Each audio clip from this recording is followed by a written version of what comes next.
Hello, everyone. Absolutely praying right now that this stream does not go the way it did yesterday. Massive apologies to anyone who was tuning in. After like 30 minutes or so, the stream apparently cut out, and I kept going. I went for 2 hours and 15 minutes yesterday. But apparently most of you didn't get to see that. Actually, all of you didn't get to see that.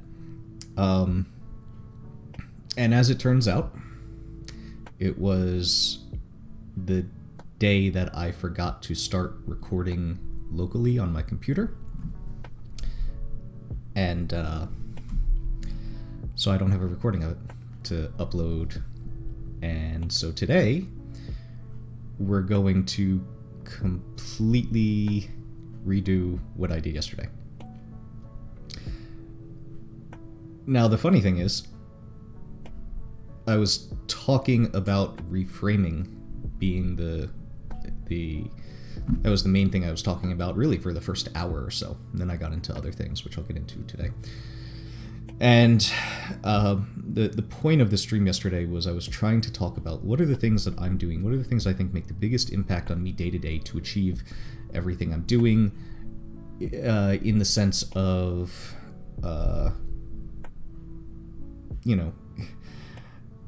getting things done, but also keeping a positive mental state, all the most important things I feel I've learned, and all the things that I think will possibly make the biggest difference in anyone else's life if they watch this and start to implement these things.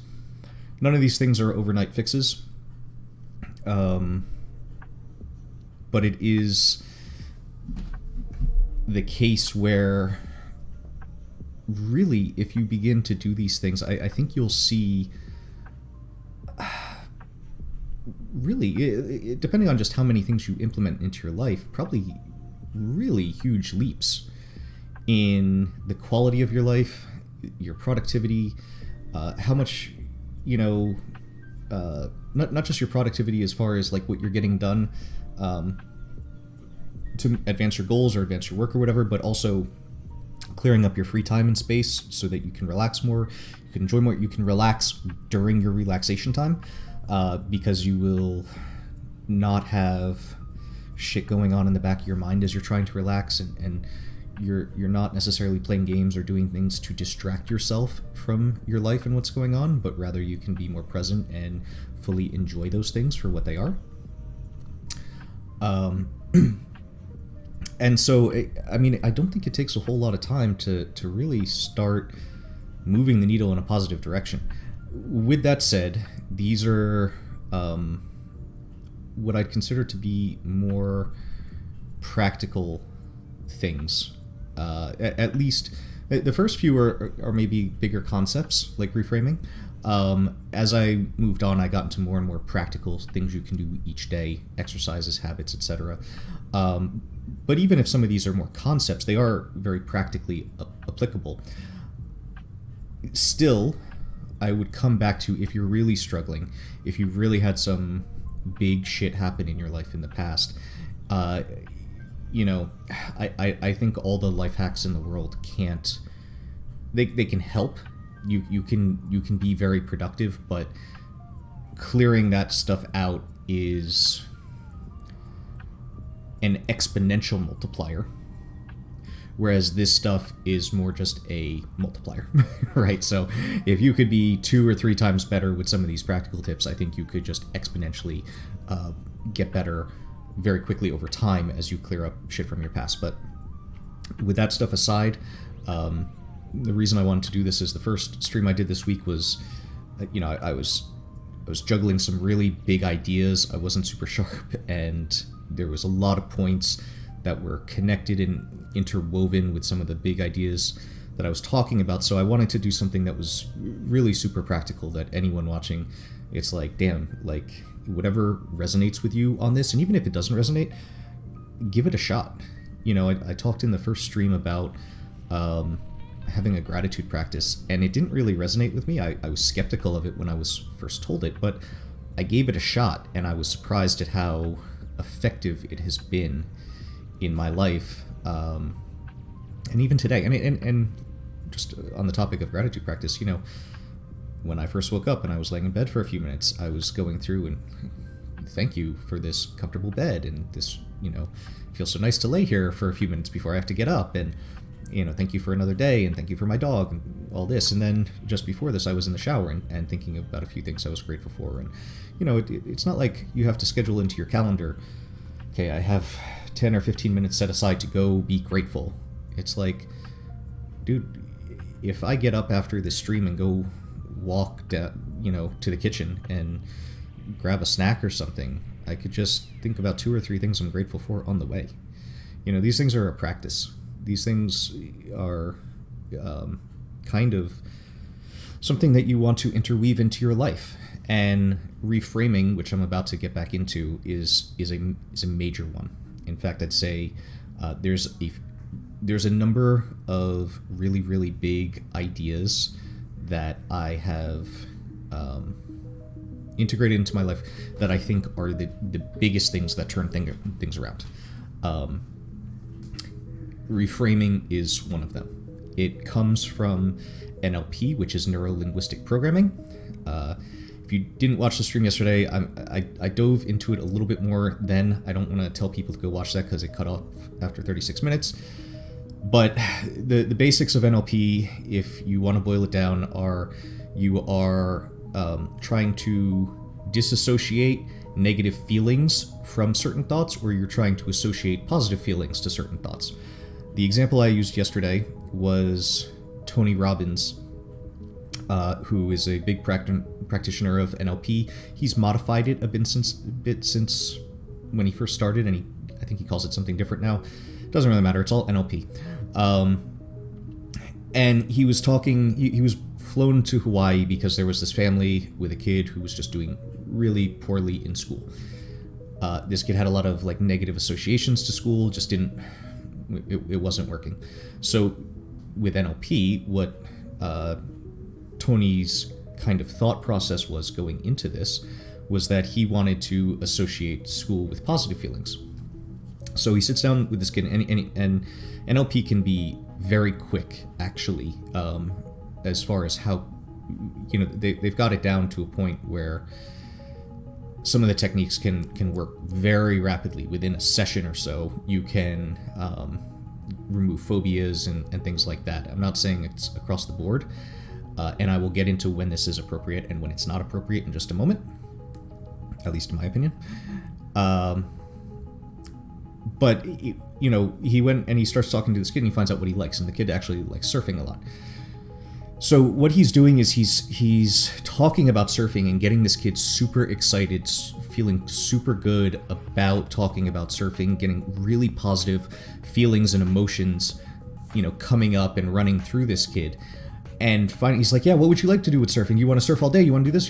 What about opening up a surfing school eventually? Then you could teach people to surf and all that.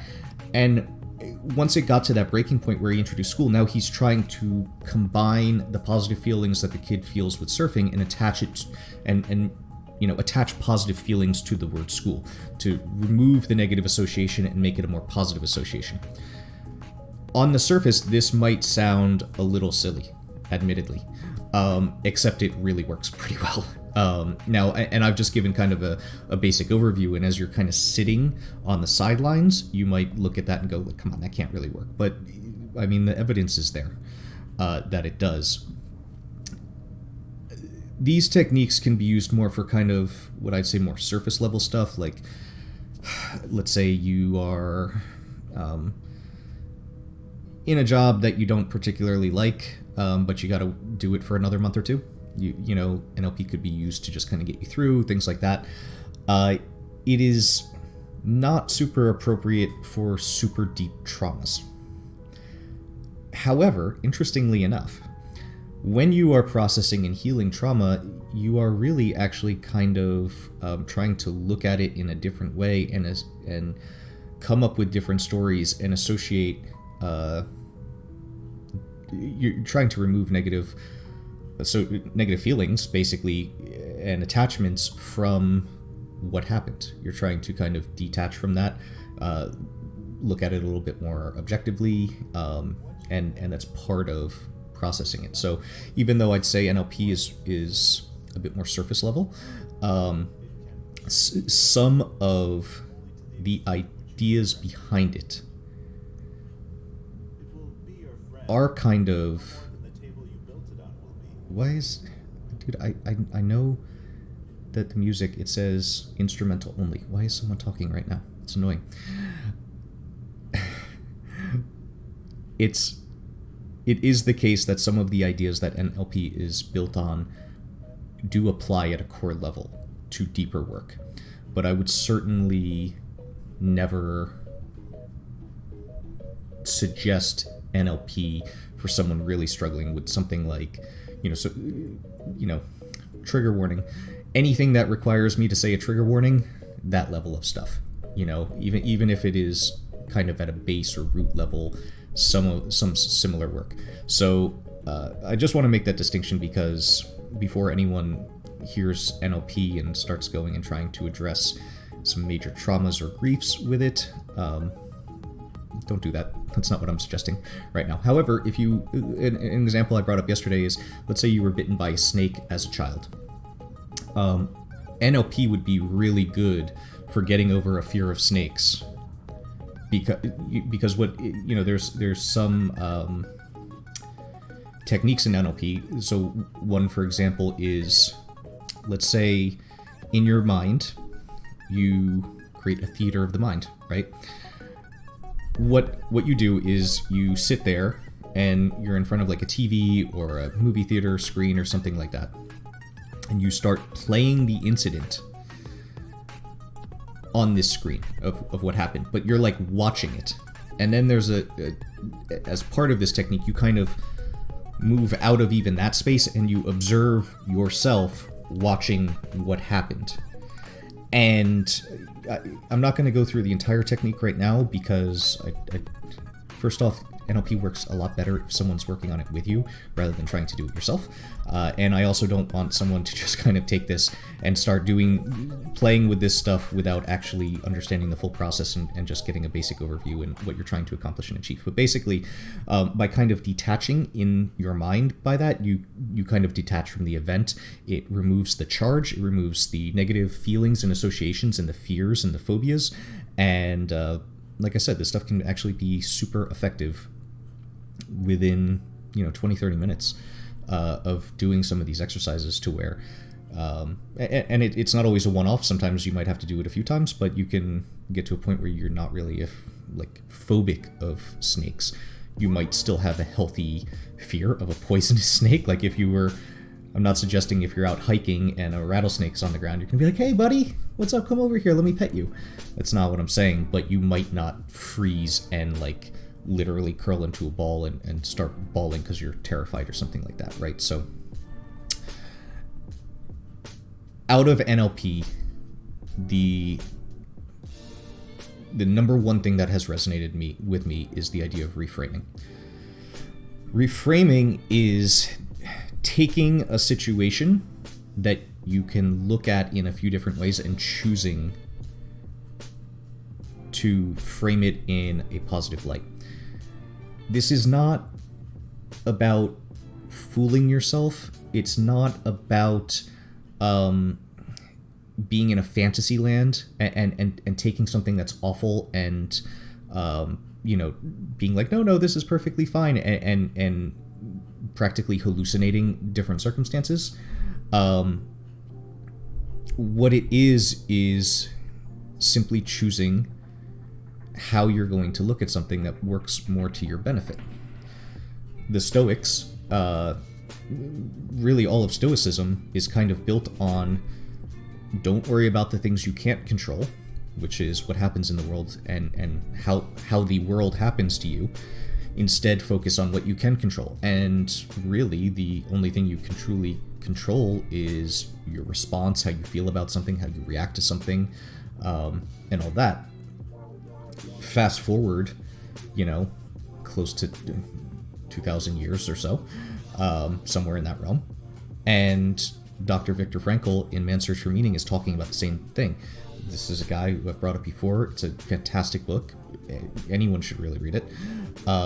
Where he's talking about the fact that he was a Jew in a Nazi concentration camp. He was trying to see, as someone who was a psychologist anyway, like what was separating the people who survived versus those who died. And it was really about choosing what to focus on, how you were feeling about the situation. He explains his horrific experience, which really shouldn't be a surprise to anyone who's remotely heard of World War II and what happened. And he wasn't making light of it, but he was choosing to view it in such a way that he survived it, and he built a lot of these ideas into what he calls logotherapy, which is also described in the book. It's kind of at the tail end. Now,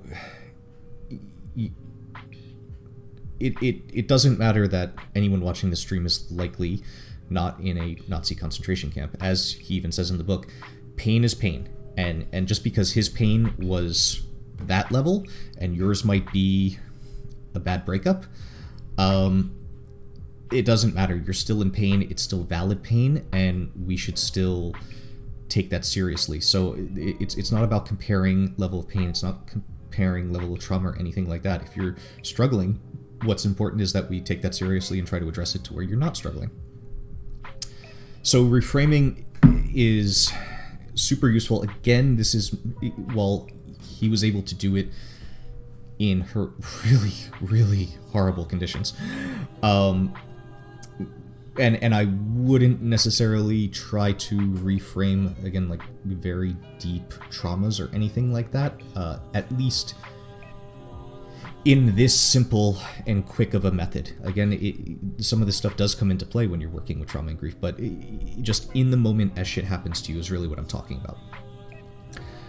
We are trying to choose a way that benefits us, works for us, something like that. Now, yesterday I talked about things like being in a grocery store and someone's in your way, and you're like, this used to be the case with me. I would just get so annoyed because I'd be like, this person's so rude, inconsiderate. Why would you just stop in the middle of the aisle when people are trying to get around you? And like, how self-absorbed are you?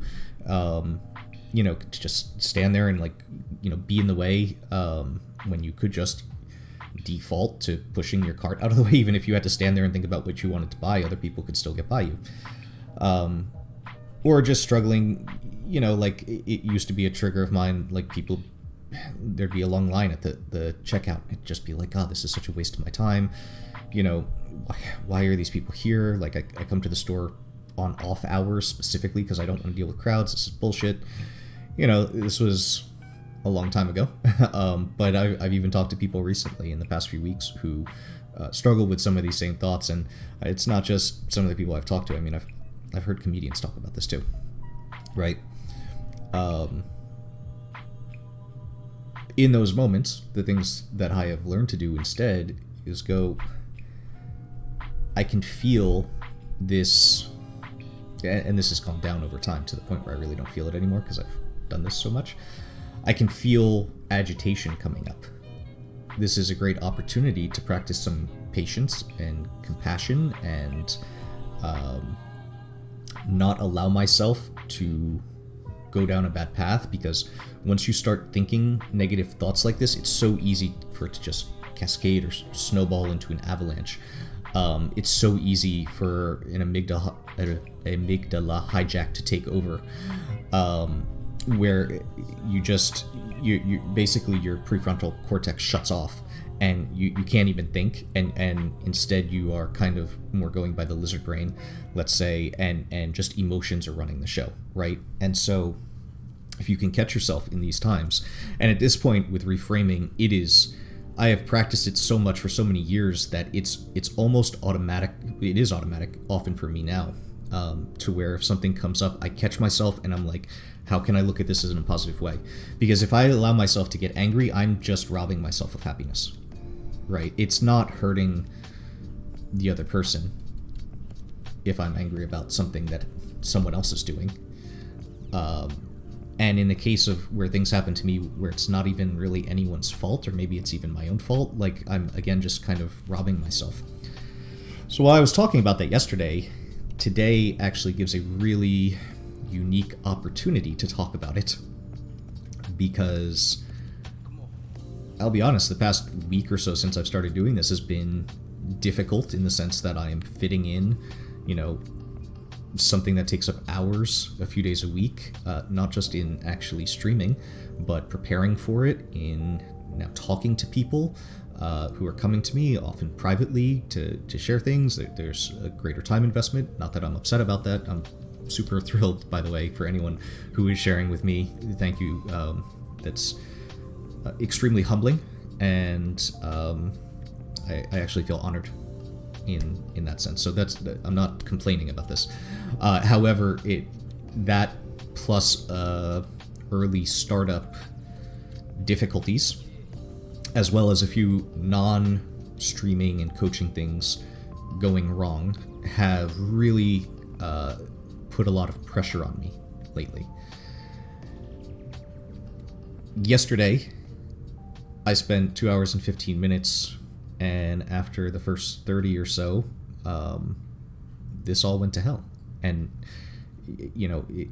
one could say that was a giant waste of time, and, damn it, how could this not work? And immediately after that, I had about 15 minutes to catch my breath, and I had a call that I thought was going to be only a 15-minute real fast fix of something that turned into nearly 2 hours with a client working on problems that needed to be solved. And it required, I'm a pretty fucking good troubleshooter. I'm really good at what I do when it comes to fixing things related to website designs and internet marketing. And this is a client that I've had for a long, long time, that I still assist and help out. And it was a complex problem. The way that they wanted their business to work and have it be seamless and everything through the use of software required a significant amount of brainstorming and figuring things out to come up with a solution to help them, which I wasn't expecting yesterday, which has pushed a lot of work back to today and tomorrow. So it compressed my week even more. And then last night I learned that the stream cut off, and what to do in a moment like that, because the day didn't go the way I thought it would be going. I was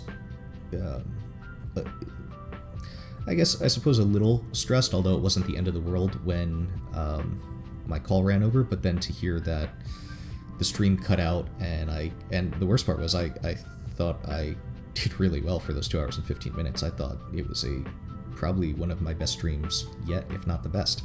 So then to hear that it completely cut out and no one saw it, it's like you want to you want to go to a place where you get angry quickly and frustrated at the least. Now I'll say this. I was once talking with my mentor, and they were describing how their son threw a party in high school and got caught, and they sat down with the son to go, we need to talk about this, right? So they start talking, and the son is just, well, Mikey wanted to do this, and then Sarah was telling me to do this, and they were the ones who brought and he's just blaming everyone else. He's just going for like a few minutes on this, and they're sitting back just listening to this kid go off. And finally they were like, son, do you really believe that you had no part in this? That you're not responsible at all for this? And he's like, everyone just needs like 15 minutes to vent and just blame everyone else and da-da-da-da-da-da, right? They kind of sat back and were like, okay. So he gets it all out, and then he's like, yeah, I knew what I was doing was wrong, so on and so forth. Why do I bring this up? In the moment, if you just need to vent for a few minutes, like, God, this sucks. Don't feel awful and beat yourself up that you're not immediately reframing or anything like that. If you need to vent a little bit and just kind of, I don't know, punch a pillow, yell a little bit just to get a little bit of that initial energy out, I don't necessarily recommend it. It'd probably be better if you didn't, but, not everyone is a Buddha, right? And so if you just need to vent a little bit, like, damn it, this sucks, fuck this, that's fine for a few minutes to just let a little bit of steam out. It's not ideal, but it's not the worst thing in the world. But as quickly as you can, you really want to try to think about it in a different light. Practically speaking, what did that look like for me yesterday? When I found out about this, I was like, God, this sucks, right? That did come up, and there was a frustration for honestly less than a minute, because again, like, all my practice in reframing, all my training kind of kicked in, and I immediately was like, okay, this is an opportunity. This is a huge opportunity. First off, as far as the stream not working out, I just talked about when shit goes wrong, how can we look at it in a different way? How can I look at this in a different way? Well, number one, I felt I did a really great job yesterday, so now I've practiced this entire stream, and tomorrow it should go just as well, if not better. Number two, this gives me an actual great example to bring up on the stream tomorrow, talking about this exact topic, to show how I deal with something that really, I mean, you could catastrophize it. It's like I set a schedule. I'm going to show up for 2 hours on Tuesday, Wednesday, Thursday. It didn't happen yesterday. It's not... I do take some responsibility for it, because I saw that there were some issues, but it didn't ever tell me that things disconnected. It was just saying that, like, some frames were dropping and stuff like that. And I just didn't really... I didn't know. Obviously, I didn't know. It was saying I was still live, and there was nothing like, hey, you disconnected from Twitch. It is great that if I'm going to have technical difficulties and these things are going to come up, that they come up now very early on before this hopefully grows and more people are watching and all that kind of stuff. Now I kind of see if there's errors coming up, I got to address that and look at it and go, okay, hold on, maybe I just need to stop this stream and restart it and reboot real fast. I'll be back in 5 minutes or something like that. It gives me really the opportunity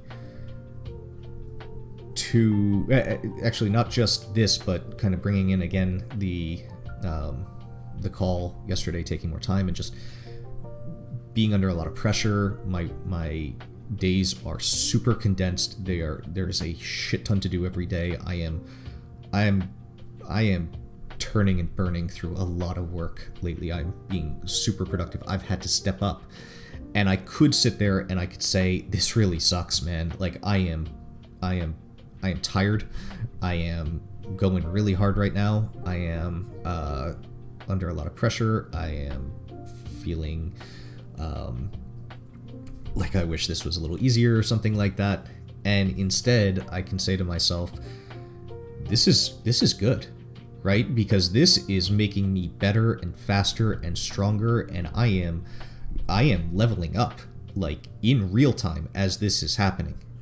It's like I thought I was prepared, and I probably was prepared if everything went well, and yet I should have probably acknowledged that some things would go wrong. I mean, we hope that things will go right, but some things have gone wrong, and instead I can be like, this is a great way to practice actually reframing and explaining this to the audience. This is a great training for me to level up as I'm doing this, as like I'm growing and getting better as I'm doing this. It's not like I'm just chilling and being like, okay, I've arrived and now I'll teach you all how to do all this shit too, right? So, I mean, I'm growing. Hopefully, the rest of you are growing too. I'm really not trying to be, let's say, a guru who like, I know it all, and I'm not looking for any of you to just be followers who are watching this. Like, yeah, that was interesting. Okay, back to my life without implementing any of this shit. Like, that's not the point. Like, I'm actively implementing exactly what I'm talking about, and even if I might be a few steps ahead of other people watching this, like, I'm not there yet either. And you can see in real time me stepping up and growing, and I hope if you're watching this, you're doing some of these things and implementing them and stepping up and just growing. Whatever that growth may be, whatever it looks like, it doesn't matter, right? So, reframing is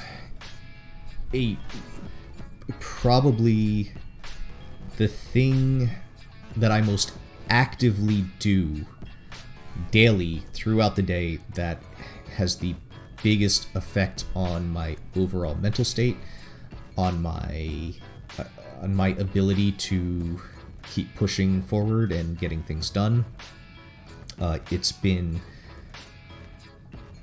truly powerful, and it's again, it's not about deceiving yourself. It's not about tricking yourself. It is about recognizing that there are different angles which you can view a situation, right? I can view it from a negative angle, and I can focus on all the bad aspects of it. I can focus on how much that sucked. I can focus on the time that was lost. If I wanted to, I could just allow myself to be really negative. And it's not even necessarily that I'm arguing between being like pessimistic or optimistic. It's not that. It's that instead I can go, okay. And furthermore, it's not that I don't recognize that some aspects of it suck. I'm not tricking myself into believing like it would have been better if the stream worked out yesterday. Okay, it's not that I'm not aware of that. It would have been better if I could have moved on today and not had to redo an entire stream. But I can choose to look at it and go, all right, that happened. I can't go back in time and undo that. I've learned some lessons. I'm glad I learned them early on, as I'm just getting started in the first few weeks of doing this, as opposed to being like way in the future. I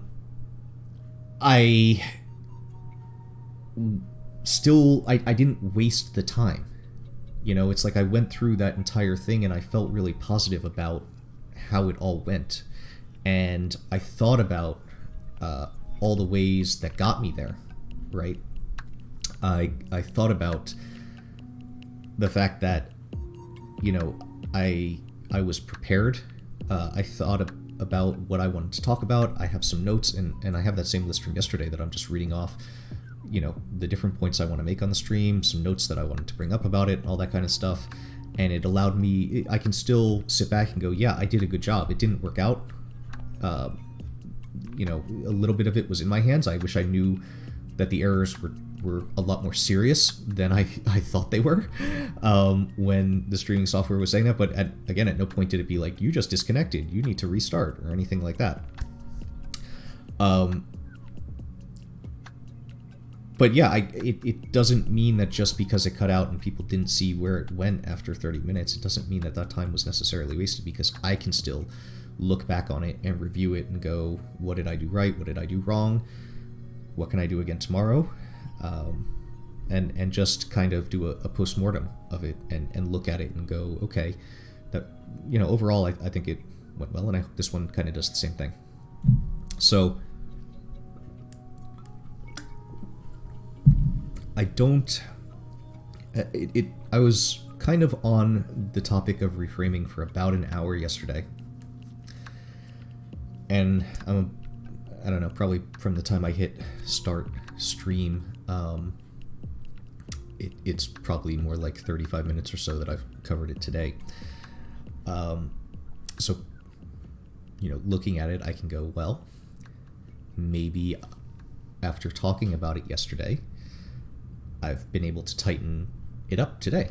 Maybe I'm a little bit more efficient in describing this. Maybe I'm not rambling as much and all that kind of stuff, right? So perhaps this stream will be a little bit more effective as I'm moving through some of these points a little bit faster because I'm a little bit more clear on the points I'm making.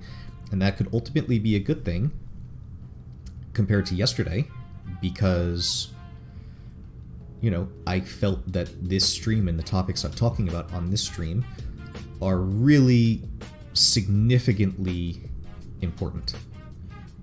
Again, these are like the biggest things in my life that I'm regularly actively doing, right? So if I'm getting them across even more clearly and more people are watching this one than maybe they were yesterday, maybe this will reach even more people, right? So again, that's a reframe right there. That's choosing how I can look at it. So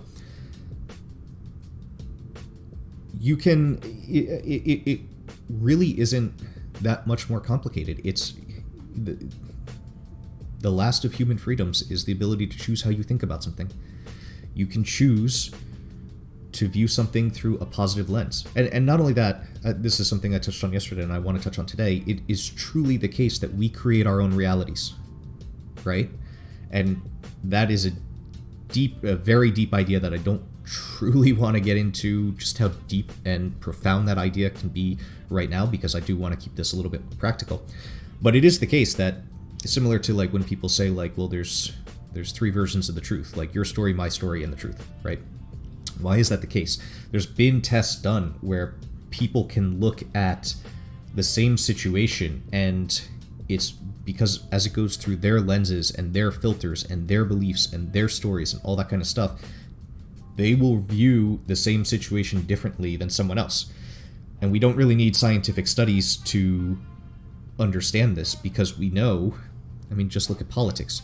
Two people with different values and on different sides of the aisle can look at the same situation and come to vastly different conclusions about it, right?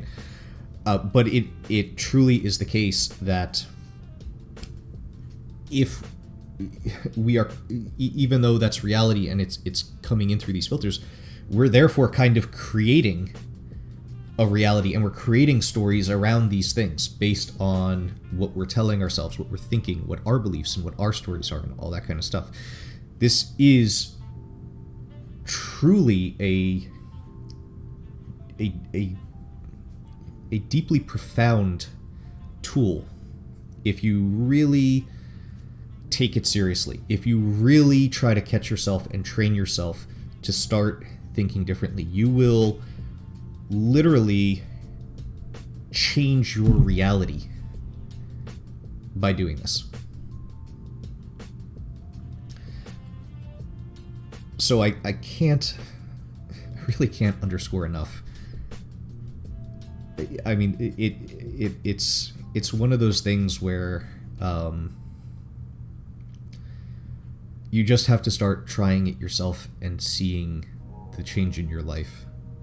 As many of the things on this list today, like I could sit here and I could explain it, and you know, it won't truly hit you though until you start doing it and going like, wow, like my life is getting better. My life is really getting better the more I do these things. But I hope that as you see me and see how calm I am about the sense that, you know, it was my fourth stream yesterday and something went horribly wrong. You know, I could, and I know that there are a lot of people out there who are struggling and would be like kicking themselves and just pissed and miserable over this. And I hope seeing me where I'm like, all right, A, shit happens. B, it's not all that. Like, there's things I can pull from that. There's things I can take away from this. Even if there are bad aspects to it, I don't have to focus on this. I don't have to be ruined because of this, right? And not only that, in the grand scheme of things, one of my really favorite exercises is not just reframing and thinking about how I could look at something differently, but just reminding myself, like, on my deathbed, is this going to matter? No. That is not. Yesterday is not going to matter. I guarantee I will not think about that on my deathbed. In 20, 10, 5, 1 year, Will I think about this? No. 6 months, will I think about this? No. 1 month from now, will I think about this? No. It might be in my mind from the lessons I learned. Like if I start seeing warning signs, I'll be like, oh, remember when that happened? Did we learn our lesson? Yeah, I need to restart this and figure this out before I go down the path of streaming for 2 hours. So that lesson might stay with me. But the negative feelings about it, like, oh god, that sucked, you know, so angry about them, so upset, will that be with me a month from now? No.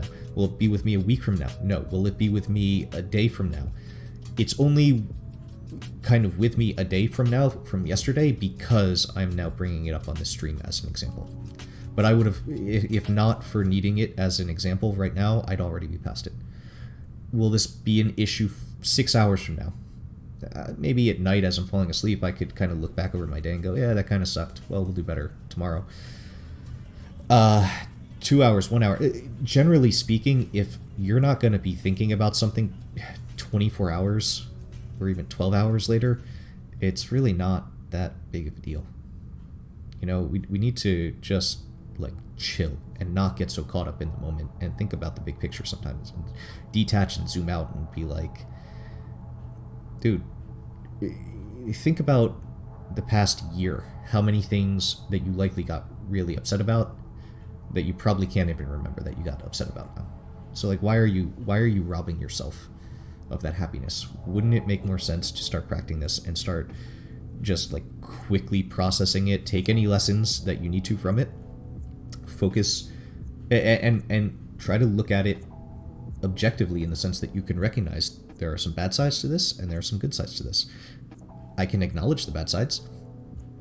I can choose to focus more on the good side of this and try to take those things away and not ruin my own inner peace. I mean, that makes sense to me. So, reframe. Try.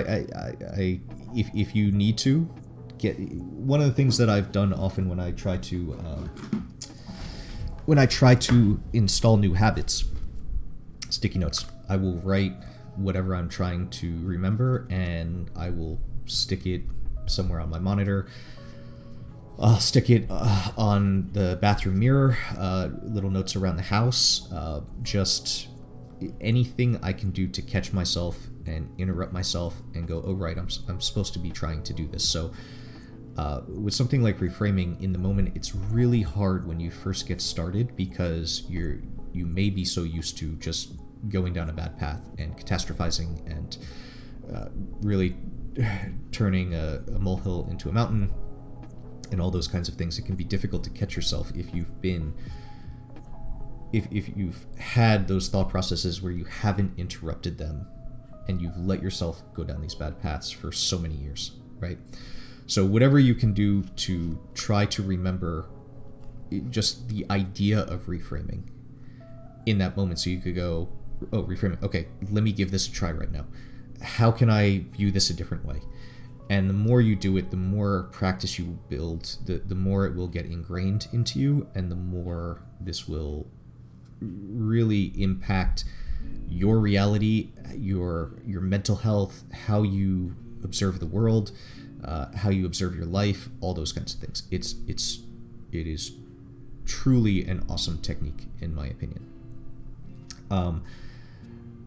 This is different than, say, some therapy techniques that might be like, okay, you hold, like a thought comes up and then you try to like logically argue it and fall back on like, no, I know that's not true because this, that, the other thing. Like when fears pop up, for example, like I'm stupid, I'm ugly, and then you try to like logically argue it down. That's different than reframing. Reframing is, again, acknowledging that yes, a situation may suck in one light. However, how is this working for me? How is, in the very first stream I ever did, I was like, try to think about how life might always be working for you. And that's exactly what I was doing yesterday. How did the stream breaking work for me? How is this making me better? How is this teaching me something? How am I growing from this? These are the things I'm thinking about as I go through these kinds of problems when they come up. So, I feel like I've rambled enough about reframing.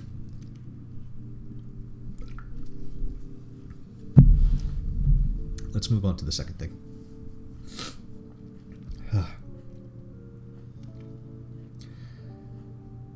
A healthy balance of discipline and compassion. What do I mean by this?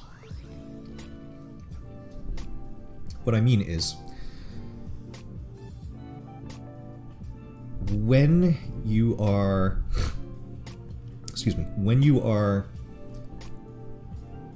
going through your day, many people watching this, especially if they were like where I was, if they're not getting shit done, they're beating themselves up, right? And it's like, God, why do I suck so bad? Why am I so stupid? Why can't I figure this out? Most of you, most people in general need to love themselves a lot more. That maybe doesn't apply to sociopaths, but assuming you're not a sociopath, and if you are, you're probably not watching this stream anyway. Assuming you're not a sociopath, you might be down on yourself and probably a little bit harder on yourself than need be. We really don't treat ourselves as kind as we treat others, right? We really should be giving ourselves a lot more grace, and just not beating ourselves up. However, the flip side of that is we also can't just let ourselves off the hook. And you want to kind of, there's like a narrow line that is kind of a sweet spot where you want to hit here. And the way I like to think about this is I really like thinking about archetypes. Because when we think about things archetypally, we really zoom out, and an archetype is really kind of the purest form of something, right? So what I want you to think about is the archetypal parent, mother or father, right? Which those kind of vary, but either one will apply here. In fact, you can even kind of think about both, right?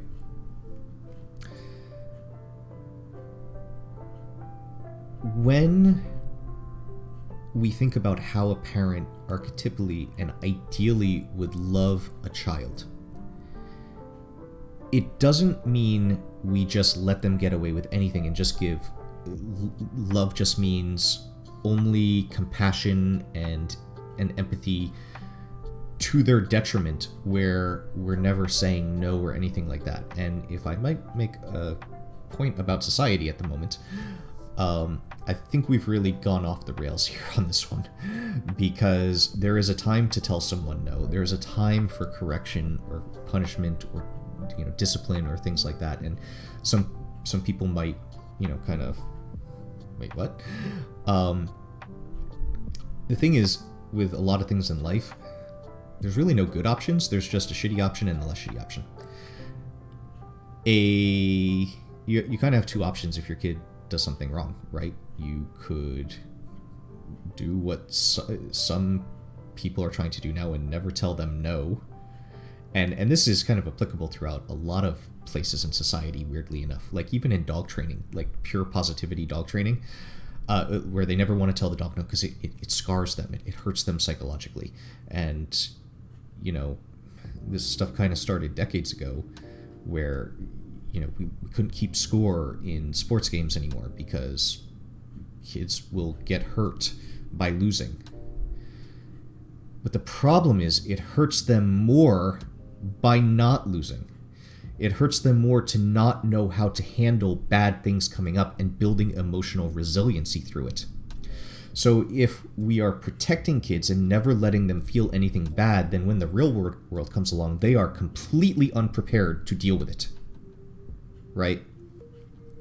So what I'm saying here, when we think about the archetypal parent and what is a good way to show love and compassion, is that there is you certainly want to care for a child, but sometimes caring for a child also means guiding them and correcting them and instilling some discipline and being like, okay, well, if you don't do this, you can't have that, right?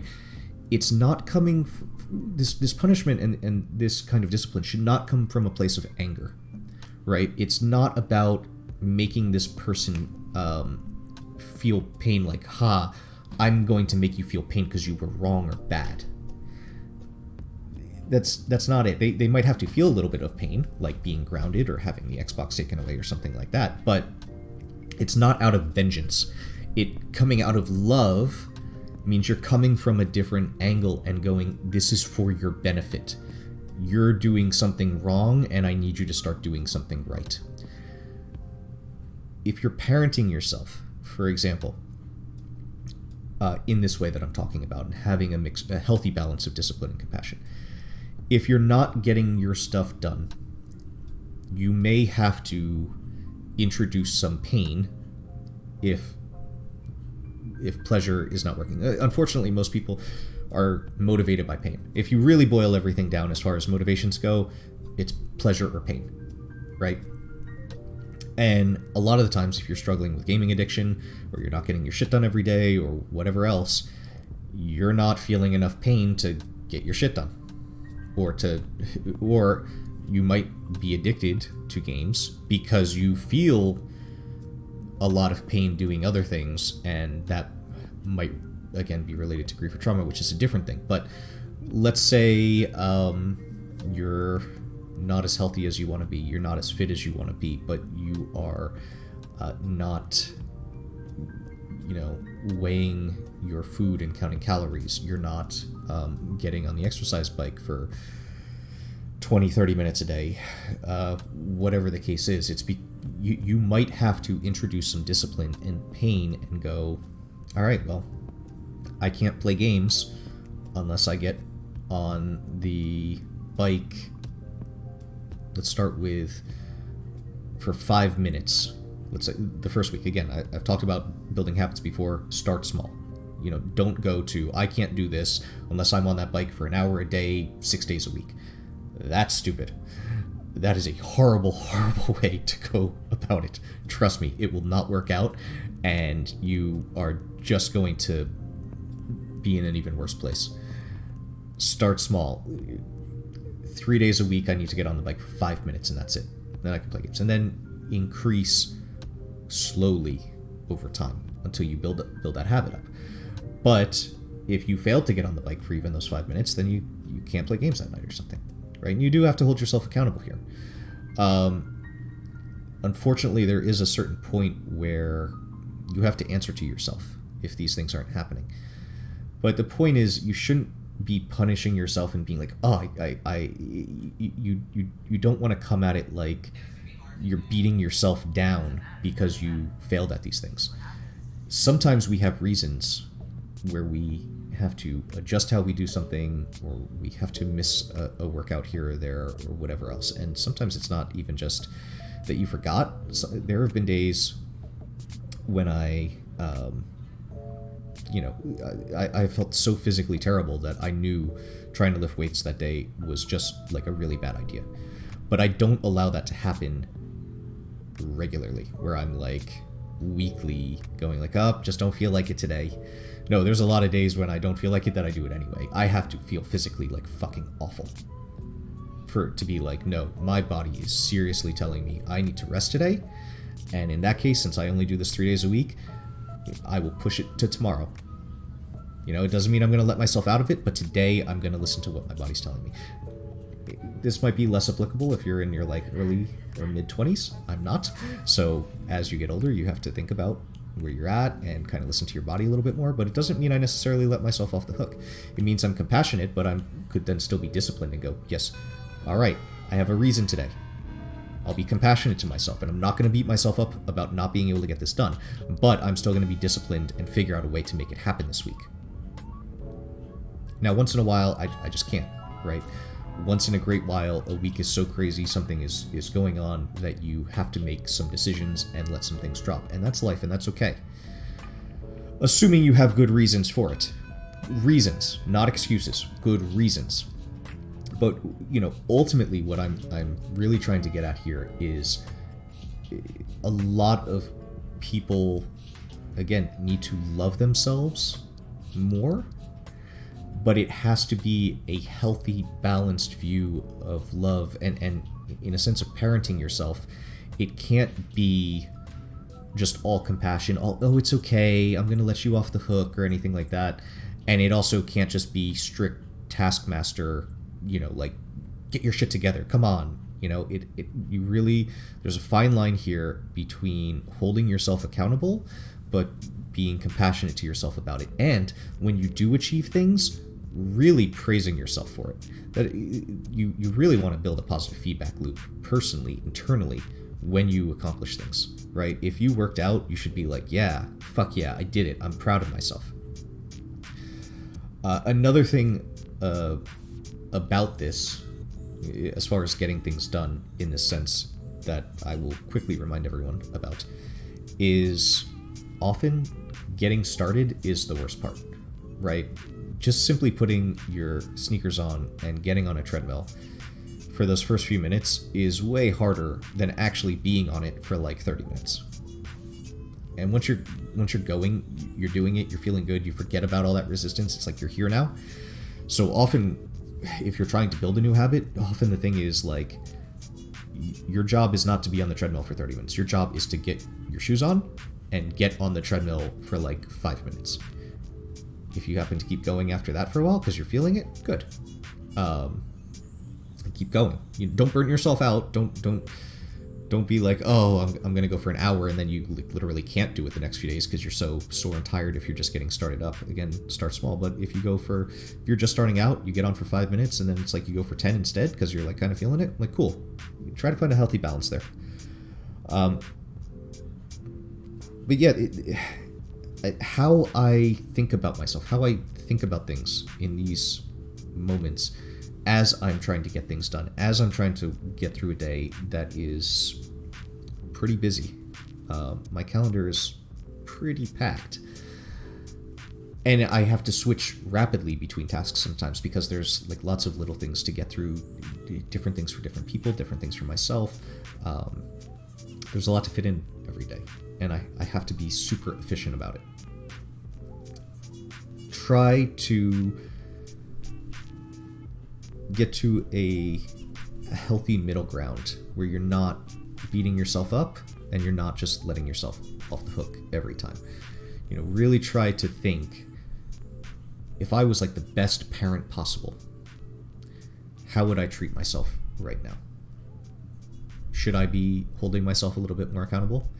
Should I be increasing a little bit of pain because I'm not getting shit done? Should I be rewarding myself because I've been doing good lately?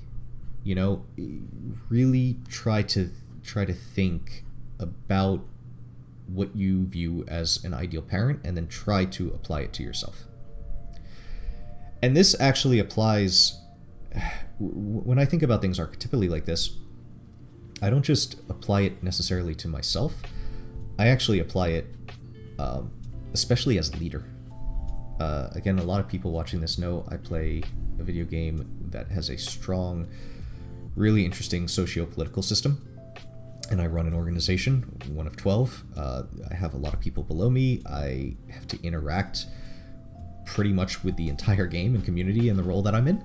And I've had issues come up where something went wrong, and I think, okay, the thing in my mind that I'm always trying to think about as a leader is, I have to handle this. But instead of punishing someone just so they feel pain or something like this, I want the best possible outcome for all people involved, right? I want the best possible outcome for myself. I want the best possible outcome for that person, even though that maybe they did something wrong. I want the best possible outcome for my organization. I want the best possible outcome for my organization because as a leader, what I choose to do here is going to affect how my organization is viewed. And in these times, again, I think archetypally, and it's less about being a parent and more about, what's the ultimate leader, right? Well, like a wise king is probably the ultimate leader. Think like Aragorn from Lord of the Rings. post Strider, when he actually becomes the king. Like, all right, let's take that guy in our mind. What is he doing when, like, one of his people, like one of the people who lives in his kingdom, like, fucks up and he has to deal with it? You can't just let them off, right? Unfortunately, the reality is we can't just let people get away with everything. But he shouldn't be coming from a place where it's like, how can I punish them and make them feel pain so they never do this again? It's not about just having pain terrify someone from doing something ever again. It's, how can I use this situation so that this person grows from it? They did something wrong. How can they get better from it? And I swear, I've literally had multiple situations come up in the past year where I have had to... I sometimes got really angry in the beginning, and I was like, okay, I just need to... Like I said before about, like, everyone gets 15 minutes to just be really pissed off and blame everyone else. Like, I was there. There were things that really pissed me off. I was like, okay, I just got to move through this very quickly till I get to a point where I can start thinking about this. How can I help this person? Even though they fucked up, how can I help this person? Right? And you'd be surprised if, in these situations, even if I had to dole out some kind of discipline or a punishment or something like that, people would come back to me and actually be thankful for the way I handled it, even if I had to punish them in some way. Because they could see my compassion coming into play. They could see that I was trying to do right by them at a deep level. That there was not anger there. It was not just about causing them pain. It was not about retribution. And as I handle myself that way as a leader, I also try to handle myself that way as I'm going through the day. I'm trying to think, how can I not come at myself and punish myself or be retributive or anything like that? How can I have the best possible outcome where I grow from this, where I get better from it? I failed, but how can I be better for this? What can I do to keep growing, to keep moving forward, to keep making myself better? It's an adjustment of mindset. If you are just beating yourself up about shit, you're not helping yourself. And you're probably just going to keep doing stuff, but you're probably going to keep doing it, but you're then just going to keep beating yourself up, and you're just going to lower your own mental health over it, and that isn't really a recipe for success. So far we've covered two things: reframing, and also a specific mindset about how you handle tackling things every day and getting things done, and if you get them done versus if you don't get them done. Are you rewarding yourself? Really, truly, how do you parent yourself through the day? Try to look at your life through this lens as you're going through the day. And whether you need to reward yourself, maybe you need to instill a little more discipline, whatever else. And it's not a straight line. It's a journey. There's going to be days that you fail. And sometimes you have reasons. Other times you just have excuses. Right? Try, and it can be so easy to have legitimate excuses. You really gotta watch yourself, because your brain will try to trick you on this one. You know, I can think over the past few weeks, I was struggling with this, and I talked to someone who was trying to help me be a little bit more productive, and it's not like I didn't have things that I chose to focus on that weren't necessarily bad things to focus on. They just weren't the best thing to focus on to get the real stuff that mattered to me done. And I really had to consider that over the past few weeks as I got this going, because I knew I'd have to step up. I knew I'd have to get more productive. I knew I'd have to take on this pressure on myself as I was adding in a massive new thing into my life, that I'd have to be even better than I was before. And I really had to be honest with myself and go, okay, what am I focusing on that is not the right things? What am I doing that I'm going to have to start thinking about things in a different way as I move forward with this? So, something to consider. Just I feel like my glasses, it's not like there's like shit on them, it's that they're kind of streaky. seeing like streaks of light as I'm looking at the monitor. All right, 2 things down.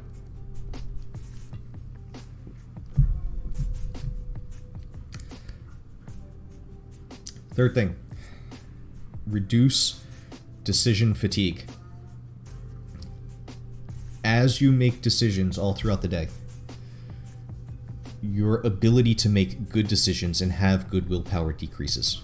Now, it's not that, as some people believe, willpower is necessarily a thing where it's like every day you start off with a tank that's this full, and as you make every decision, like, you know, it goes down by a certain percent.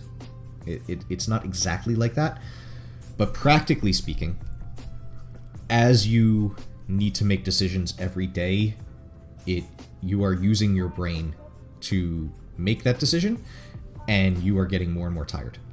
As you get more tired mentally, your ability to make good decisions drops pretty drastically, so that by the end of the day, as you're coming home from work and you are thinking about what you want for dinner that night, if you have really made a ton of decisions and had a harder day, you are more likely to go stop at McDonald's and get a burger rather than pick up a salad somewhere.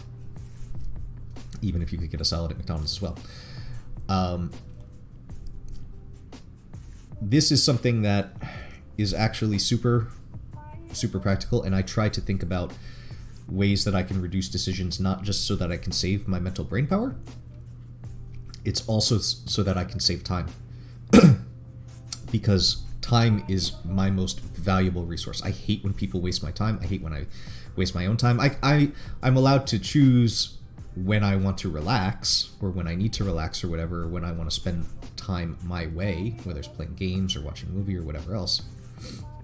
But if I'm spending my time in inefficient ways, that is literally just keeping me from doing all the things I want to do. Because there's things I have to do, and those things got to get done anyway. Now, I could not do those things and do the things I want to do, but then that's just making my life worse. So if I want to make my life better, I got to work. I got to do the things that I've committed to do, that I've taken on, that help me further my own goals, either professionally, personally, whatever. That could be working with clients, it could be streaming, it could be working out, it could be making healthy dinners, it could be whatever else, reading and learning about a topic that is going to further my own knowledge about my work, whatever.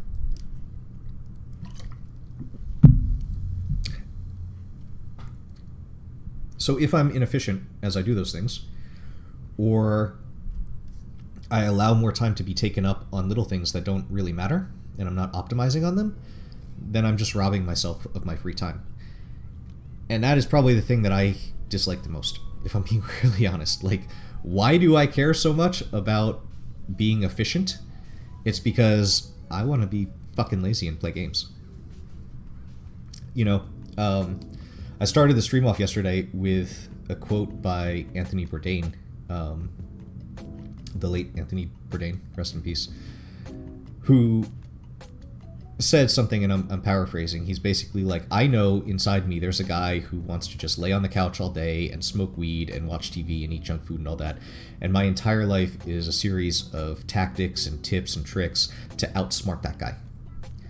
And I do kind of feel the same way, and a lot of what I'm talking about here is hopefully practical tips trying to do the same thing if you're like me at all.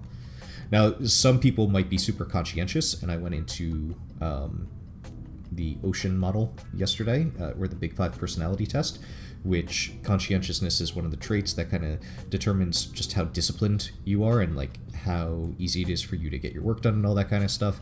If you're one of those people, you might be one of those people, and that's why you get shit done. It may also be the case that as a kid, if you didn't get shit done, you were punished strongly for it, and so you have like an anxiety to get things done because those were the lessons you learned. But either way, it doesn't really matter why you were getting shit done. Maybe you don't need some of these tips and tricks. But if you're like me, and you're like Tony Bourdain, and you do struggle with these things, a lot of the tips I'm talking about will hopefully help you get through day to day. I don't think it overcomes the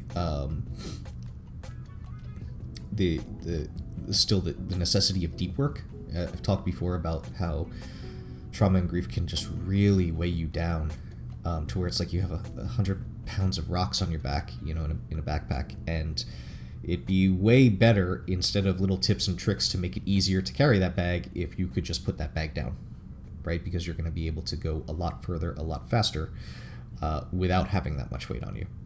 But there's still a lot of practical things we can do that will help you, whether you have that bag on, or if you get to a point where you can take it off. These things will still make you better, right? These things are still things I'm doing today, every day. All these things are things I do actively, regularly.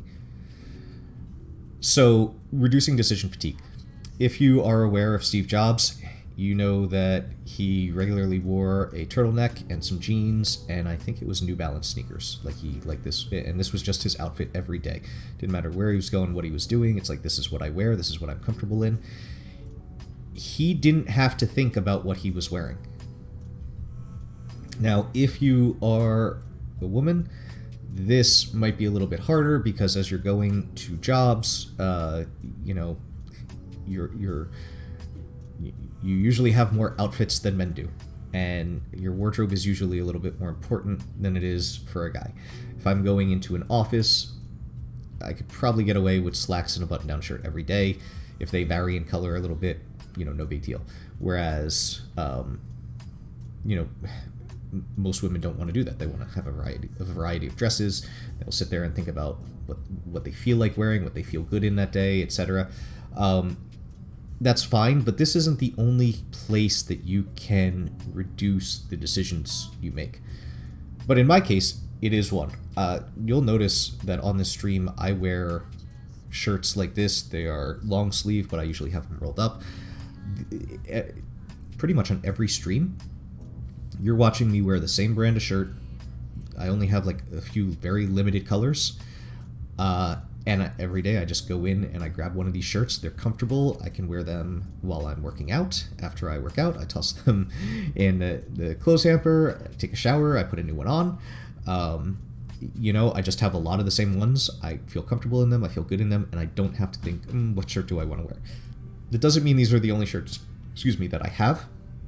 I do have some New Jersey Devils jerseys and shirts, and some other shirts with graphics on them, or, just kind of shirts for one or two kind of more beat up ones that, like, if I have to do some yard work or something, or some like really manual labor or something like that, that I would wear instead. But generally speaking, for me, day to day, I found this is something where it's like, I don't want to sit there and think, what do I want to wear? It's just, I just grab the clothes, I throw it on my bed, go take a shower, get dressed, and I'm done, and I'm moving on. Other practical ways that I do this are, I just don't give myself decisions about things. My lunches are all pretty much often the same thing. Dinners, I will vary quite a bit. I like to cook. I like to look at what the what's for sale that week. What can I make with this kind of stuff? Etc. But I just don't think about lunch. It's not like I'm never sitting there going, what do I feel like for lunch today? I don't know. Maybe there's something here. Let me go look through the fridge or the pantry or whatever, and man, nothing's sounding good. Like, what would sound good? Taco Bell sounds good. That sounds pretty fucking good right now. I could go for some chalupas, to be honest. Get the 2 chalupa meal. Baja Blast is fucking good. Once in a great while, and I mean like every few weeks, I will have a day where I'm like, man, it's been a day and I just want to go out and get like a sub at Jersey Mike's or something. I'm from Jersey. I love Jersey Mike subs. I grew up on that shit before they became a nationwide chain. Though they're so goddamn expensive now. But everything is now. I don't waste time on these things. It's like I buy the stuff I need, and I pretty much have the same things for lunch most days. There's variety in it, so I will eat soup very often, and I have different soups. And it's like, okay, what kind of soup do I feel like today? But that's like a quick 5-second decision based on, I only buy the ones that I know I like, and it's like, this one, boom, right? It's not, do I feel like this today? No, not really. I don't think I want to eat this. It's none of that. If I don't have soup, there's one or two fallback things where if I'm just really sick of it, it's like, okay, fine. I'm not feeling like soup today. Well, then I'm gonna go have this. But it's still very limited, and even though there is some decision making there, it's on a different level than being so open-ended and overwhelmed with choice that I'm really using up my mental power to figure it out. It is really something worth looking at in your life.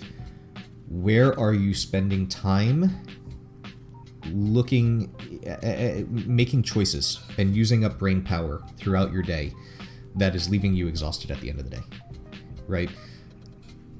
As much as I can, I am, I have routines and habits so that I can just, I don't have to think about things, so that, and I will get into like a morning routine in a little bit. I want to autopilot so that I can save my brain power for the shit that matters. I also want that to be the case so that when I arrive at the end of the day, I'm not sitting there like, oh my god, I am so fucking exhausted. Now, sometimes that happens because sometimes you just have a tough day. But ideally, I'd be like, cool, that was a good day. Let's play some video games. I don't want to be going to a video game just so tired, like, oh god, today sucked, let me escape to this. And sometimes I can't even, because some of the things I do on games require me to be alert and active and have some brain power, right? Getting dressed, meals, things like this, and not just meals in the sense of not giving myself choices day to day. I will also look through ads and see what's on sale and make a grocery list and have the things I'm going to make planned out. I hate the idea of going to the store multiple times a week. I'm wasting time driving there and back. I hate the idea of not being prepared and having everything on hand in case I'm making a recipe and it's like, well, fuck, now what do I do? Because I don't have the thing I need. Which is something, if something goes bad, and shit happens sometimes, but I truly try to minimize these things. And by batching it all and going to just a few stores one day a week and knowing, okay, these are the stores I'm going to hit, here's what I'm going to pick up, because I use an app that can sort things into stores, and I'll get into that very soon. It's optimizing to where I'm just not wasting time. Time is the most important thing, and I'm trying to be efficient and really look at the things in my life that are, what am I doing repetitively that I can maybe automate? What am I doing often that is taking a lot of time, and is there a way to condense the amount of time that this takes? I don't know what it is in your life, but this is something that I'm often thinking about and I'm often doing, because by removing what I view as minutia and just kind of making it automatic, it frees me up to focus on the things that really matter as far as my work and goals and the things I want to get done. And therefore it also frees me, it makes me more efficient as I'm working. It gives me more brain power as I'm working. And then when I arrive at the end of the day, I have more brain power, and my nights are easier and better, and I'm not feeling totally exhausted and worn out and almost a little pissed off by it. Like, God, these days are all so hard. Why does my life suck so much? Right? Instead, I can have a healthy,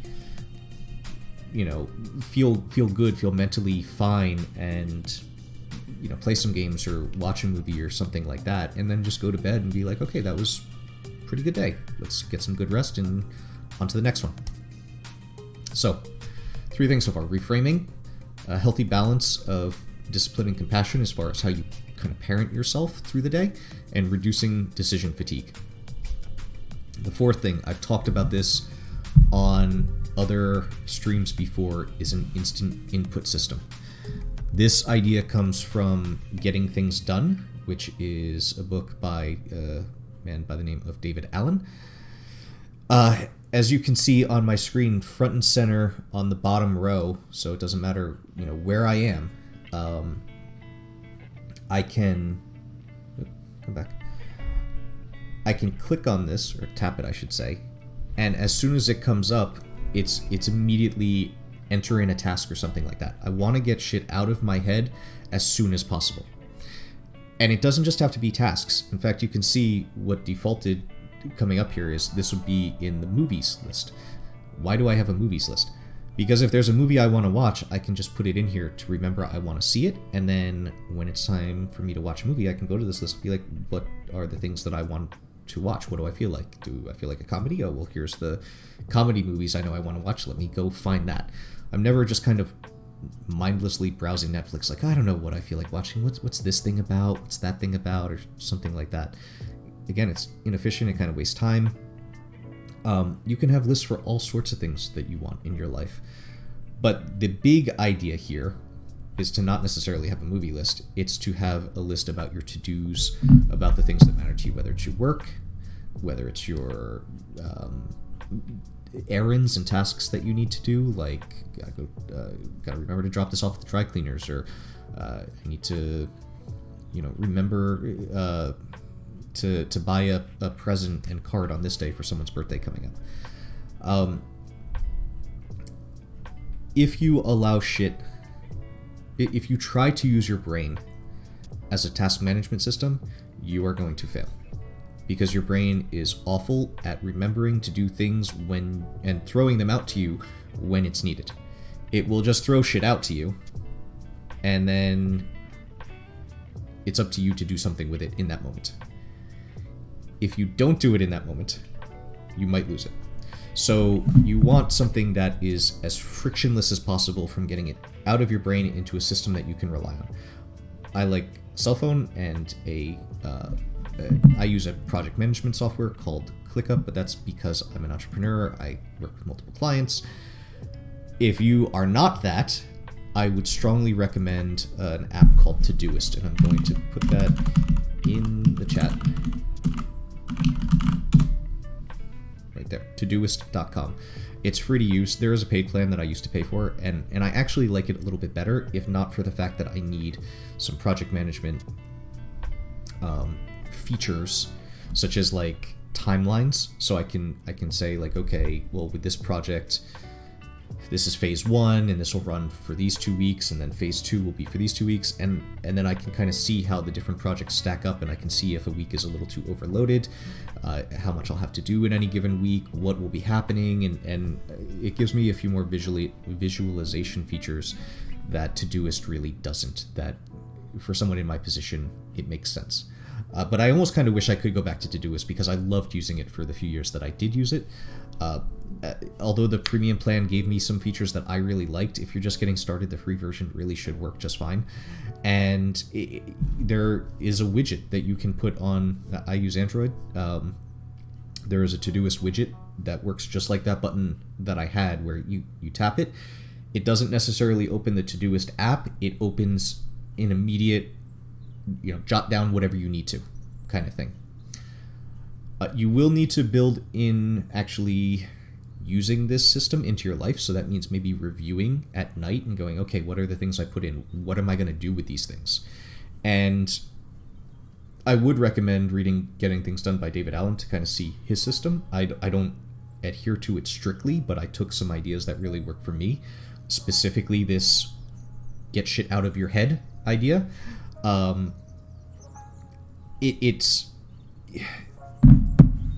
not just that your brain is awful at reminding you to do things when it is, it's that you might have all sorts of things, like you got to remember to pick up milk at the store, or you got to remember to call this person that day. Like, it's all these different thoughts that are all maybe competing for attention, and they're also all clogging your brain up and jumbling it up and all this kind of stuff that is making you unable to think clearly about the shit that's really important. So get stuff out of your head as quickly as possible, whether it's like you got to pick stuff up at the store. I use a different app for that. It's called AnyList. That one I really like because different stores have different brands of things that I like, and also if one store has a sale on something and I know I'm making a certain thing, like Fry's, which is Kroger to the rest of you, has a sale on chicken this week, so I know I'm going to buy chicken, and I assign the store, and I can filter the store as I go to these stores as I'm shopping on my shopping day, and I know all the shit I need to buy just at Fry's, and I just double click and it checks it off the list, and then I go on to the next store. Now I'm at Walmart, and you know, again, it's all organized for me, it's efficient, all those kinds of things. But you're gonna struggle more day to day if you're not using a system like this, just because your brain is just not very good at telling you what you need to know in the moment. Having an outsourced brain, having an outsourced system you can rely on, whether it's just a piece of like paper and a pen, which is what some people prefer to use, but I think in our generation, as we all carry smartphones around anyway, and the fact that they can sync to all your devices, using an app on a smartphone makes way more sense, at least it does for me.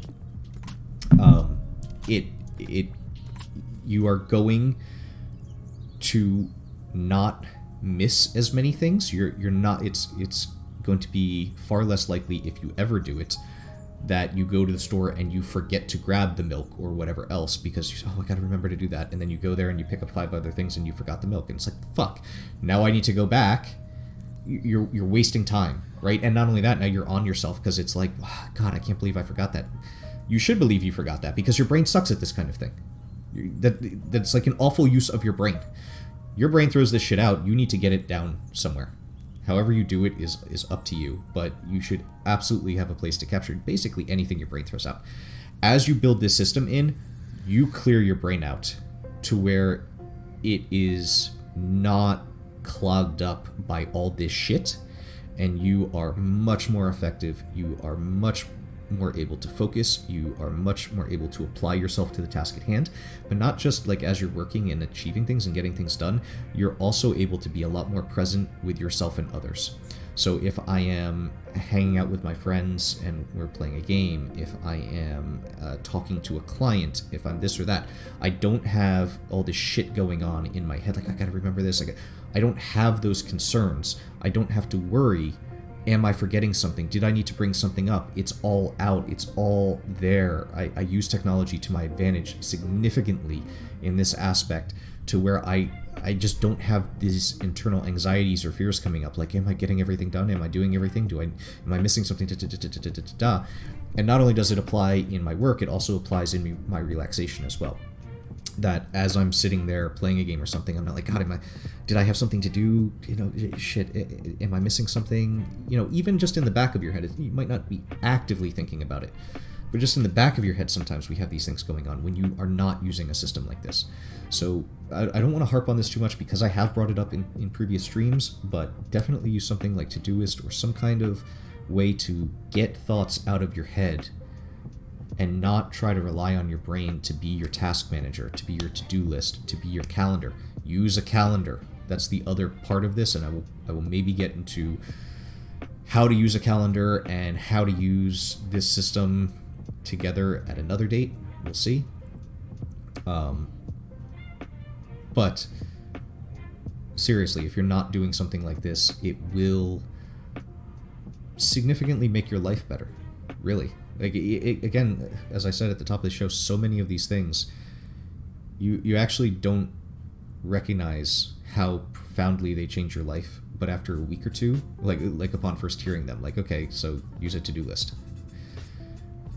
It's that it's not just that you remember shit. It's that you free your brain up and you feel so much better because you're not constantly worrying if you're dropping the ball somewhere.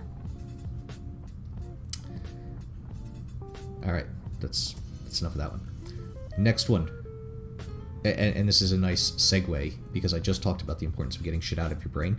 Now, in there, I was talking about tasks, to-dos, remembering to buy a birthday card, remembering to call a friend, remembering to pick something up at the store, errands, chores, things like that. The flip side of getting shit out of your brain is also the problems and the things that you're thinking about and ruminating on. And in that case, I would recommend journaling.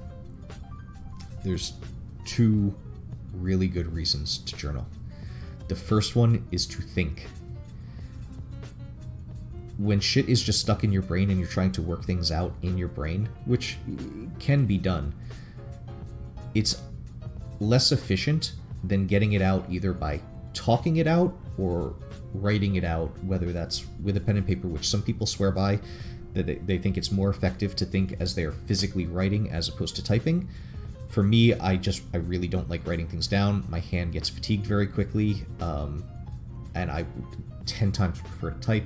And I also like that if I journal through an app, it's synced between devices. It has additional features where I can attach photos, I can tag things, I have a search feature, I can go back if I want to kind of see where I was at when I was struggling with a problem in the past. I can just kind of type in some keywords about that problem.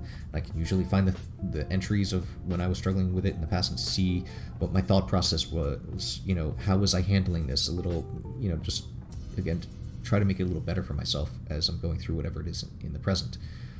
But no matter how you do it, again, the first reason to journal is to help get the shit out of your head, and you will be able to process whatever it is you're working on, whatever you're trying to learn from, whatever you're dealing with, etc.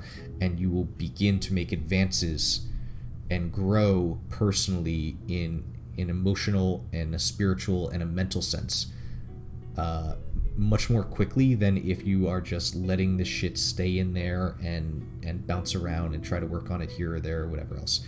So if you're struggling with things to write about, because some people are like, okay, I'm supposed to journal, what do I write about? There's a few approaches here.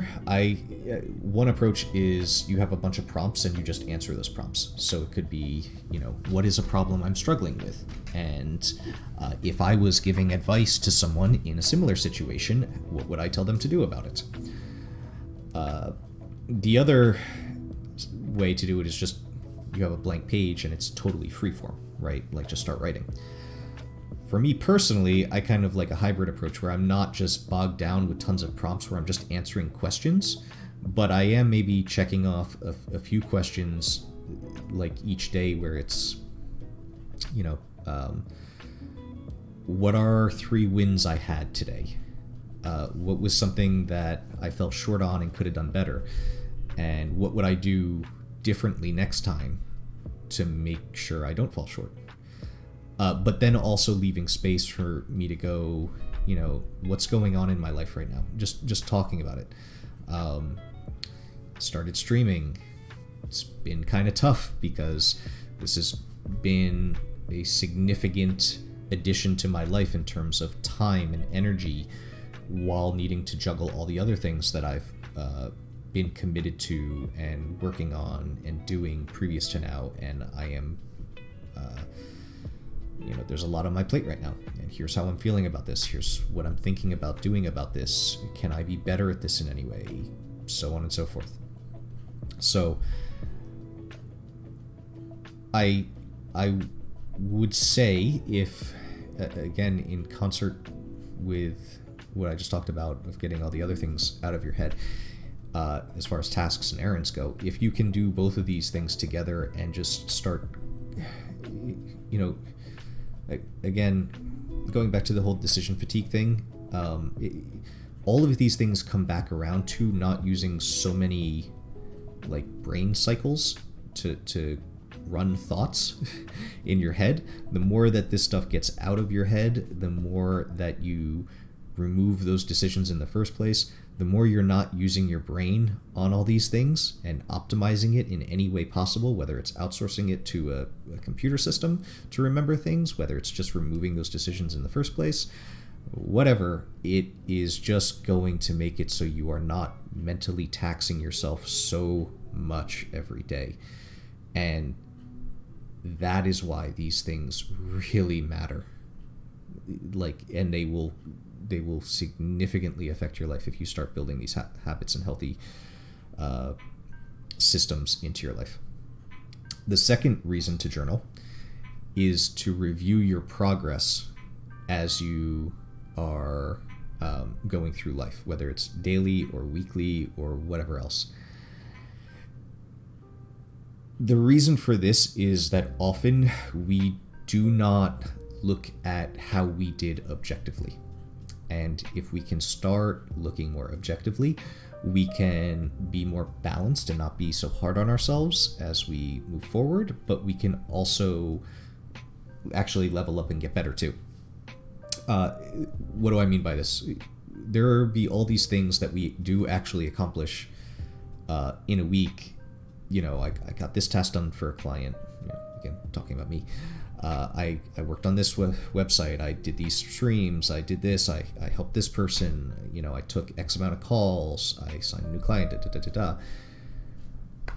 But if I'm not actually reviewing and seeing what I did, I will probably default to, I didn't get this done. I didn't get that done. These 3 things didn't get done, and now they're pushed to next week, and I'm behind on this, and And I will ignore the 80 to 90% of good shit that I did and ruminate on the 10 to 20%. And this will drag you down, like you default to looking at the ways that you fucked up, usually. See if I can get that in focus again. Come on. Come on, Cam. All right. Hopefully it gets back in focus soon. There we go. Thank you, webcam.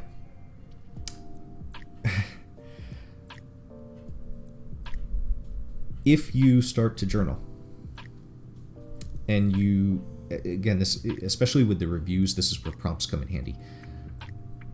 What are 3 wins I had this week that I'm really proud of?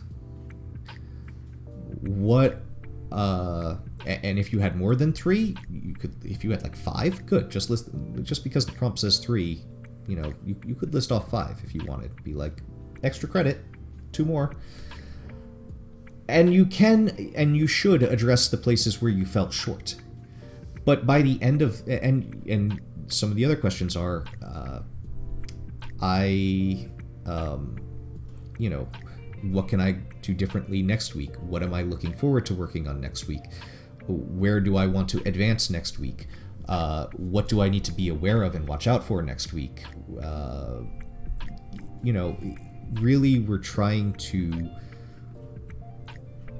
look more fairly at what we've done and get a much clearer picture, and it helps to get this stuff out of your head into, again, like a weekly review where you're prompted on these things, where you have to think back over your week and answer some of these things and go, you know, it probably wasn't as bad as I thought it was if I wasn't doing this. And not only that, as I said, you'll start to advance faster going forward. The reason for that is you will look at it and go, okay, well, what could I do differently and better next week, right? And work on implementing that, and you will start to level up because you are really looking and you know, taking a more honest look at your life and what you're doing, giving yourself credit where you deserve the credit, and then not necessarily beating yourself up, but going, okay, this didn't work out as well as I wanted it to. What can I do better going forward?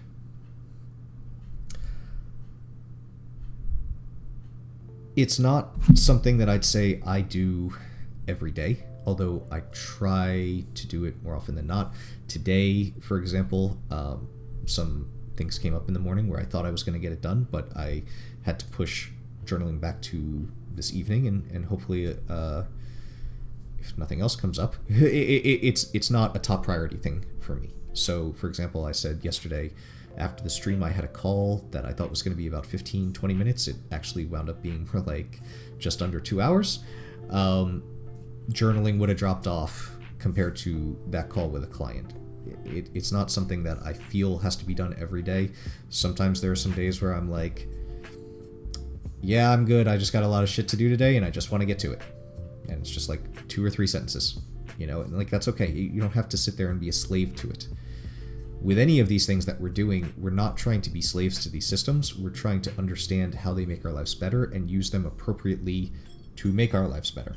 If journaling is getting in the way that day, then and for me, it's not a need to do. For some people, it's a need to do because it just really helps them get their mental state straight, and that might be the case for you. For me, it's not a need to do every single day. It's a nice to do most days.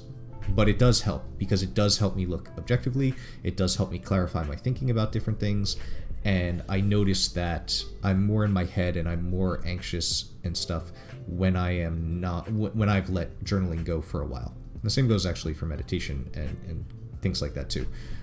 When I let these habits slip and fall, and for like a few weeks, my mental state, my ability to get things done, my energy, all that kind of stuff does go down. And I'm like, oh, time to get back on the horse with this stuff. So that actually is a nice segue into the next thing, which is literally meditation. Meditation, gratitude practice, prayer, silence of some kind. Getting away from the computer, getting away from life, and just letting your mind simplify, whether it's focusing on breath, focusing on a mantra, or any of the many other ways to meditate or pray or gratitude, or just simply sit in silence. There's times when I've literally just been like, I'm just going to lay down and I'm going to let my mind just throw out whatever it wants to throw out, just to get it out. Like, go ahead, brain, just like throw it all out there. Go do what you need to do, you know?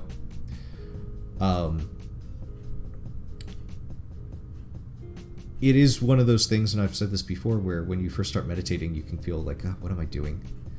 Why am I wasting my time with this? But then after a week or two, as you build this into your daily habit, you notice your days go better, and you notice when you're not doing these things, your days go worse, as far as feeling more stressed, more anxious, all that kind of stuff. I don't really care how you do it, and I will change how I do it sometimes. Some people struggle a little bit with starting with focusing on their breath, or and by silence, by the way, doesn't mean you can't have like a guided meditation or something. So it's not technically silence. Maybe you're silent. Maybe not in your head. You're not silent because you might be saying something in your head rather than speaking it out loud. Maybe you are speaking something out loud and saying like Om. But the point is just some kind of practice where you're in a place without a lot of distractions, and you're not being bombarded by the world and your thoughts and well, as much as possible. Having something where you can just kind of chill for like 10, 15, 20 minutes. God damn it, stupid. This webcam just keeps going in and out of focus on me because I keep talking with my hands so much. Something you can try if you are struggling with like breath meditation or something like that because there's a ton of different meditations. One that I particularly like is called loving kindness, and the way that this works is basically you pick someone, let's say like a friend or a coworker or someone like that. Then you pick another person that's maybe a relative, a spouse, someone you love. Now, some people say to not do this right off the bat. I don't really understand that. I kind of did it right off the bat, but you might not be there, so this one I'll say is optional. You pick someone you don't like or is an enemy to you, even, and then yourself. And what you're doing is, like, let's start with the friend, for example.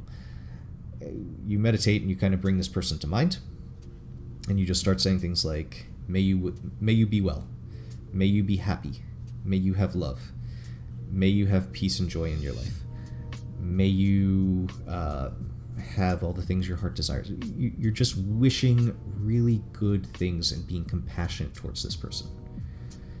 And after a little while of doing that on that person, you move on to the next person that you really love, family member, spouse, kid, dog. May you be well, may you be happy, may you have all the doggy treats in the world, may you have all the tennis balls you could ever dream of. You then move on, if you've did this person to the person that you don't like.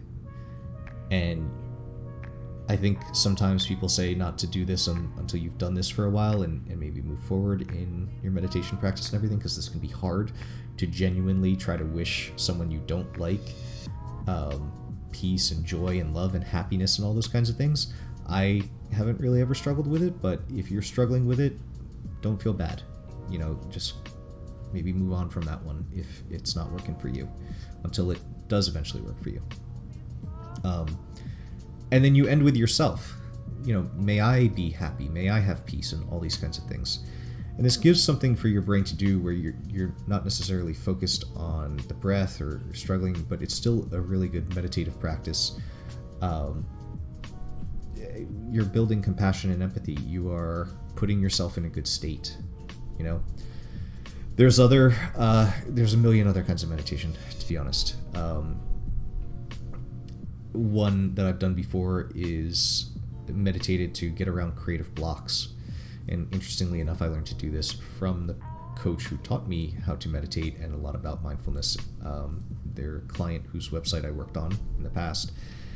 And they had a website before I completely redid their website. They brought me in to kind of fix one that was existing. And I was really struggling, and I couldn't figure out why. And through meditation, I realized that I was trying to change who I was as a designer to kind of fit what their previous designer did, but I didn't really like what their previous designer did. And once I broke out of that mindset and started to make it my own, that still kind of kept the same theme as the site, but did things in my way, the end product came out way better. They were loving what I was producing and all that kind of stuff because I was into it and I was bringing my own artistic creativity to the project and doing it my way as an expert. Again, if guided meditation is your thing to get started with, cool. Meditation is not something you want to dive in and be like, I'm going to do this 20 minutes twice a day, every day. Start small. Do a quick 5-8 minute guided meditation for the first week, then move on to a 10-minute one the next week, just once a day. But I do think if you build this habit in, this is something that I will often do, especially with how hectic and how fast-paced my life is every day. Even though I'm at a computer, I'm rapidly task switching and stuff. Usually I will find time to go and just get away from the screens and let my brain take a break and just relax, focus on the breath, focus on gratitude practice is usually what I'm doing lately a lot. Sometimes it's a little more varied than that, just kind of prayer and stuff. If you're not religious, don't do that one. If you are, do that one. Doesn't really matter. What matters is just taking time to kind of disconnect and let your brain chill a little bit every day. So far we're at reframing healthy balance and of discipline, compassion, and how to parent yourself, reducing decision fatigue, some kind of instant input system to get thoughts out of your head, errands, chores, to-dos, that kind of stuff, journaling, and meditation or gratitude, silence, some kind of practice where you're being mindful. What else do I do daily that really has helped me move the needle from being in a shitty spot mentally and in life to where I am now? Make your bed. And not just make your bed, but have some kind of morning routine. When I make my bed, I am not big on like tucking the covers in and making it all tight and perfect. This isn't the military, but I do pull the sheets back into place so that it's basically made. This is kind of futile because this stupid asshole over here at night will jump on my bed and fuck my sheets up and make a little nest for himself a lot. But throughout the day, at least it's nice that should I walk into my bedroom, since I work from home, it's made up until that point. But it's not just about that it looks nice and it isn't a mess throughout the day that I have to see, because truly, while this isn't applicable for everyone, for me it is the case that if there's like lots of clutter around on my desk or things like that, that visual clutters my mind. So I'm trying to keep things very clean in that sense, because it does affect me. But it's mainly because in the morning I have a little bit of a routine. I'm trying to get some wins very quickly, right? Usually I wake up, I'll make the bed real fast. I will, get dressed and stuff and feed the dogs, which is not a huge win, but it's something that I've accomplished. Then I will, sit down with some caffeine of choice and go through a few things that I do like routinely on Nexus, the game I play. Then I will try to journal a little bit. Then I will try to walk the dog and make sure his needs are met as far as getting some exercise, getting some quality time, get that energy burned off so that he's not being a bit of a psycho throughout the day. To be honest, he's a pretty high energy dog. So getting that done early on means that he can relax a little bit more through the day and not be so anxious and wound up. And then usually there's some working out, whether it's lifting weights like I did today. Sometimes it's cardio. Some days there are rest days, but generally speaking, during the week, this is my morning routine. It's a little bit easier for me now in that I work for myself and I can choose to wake up and not have to wake up early to knock these things out, right? And I can choose my schedule and I can choose how I work, things like that, which might not be the case for you.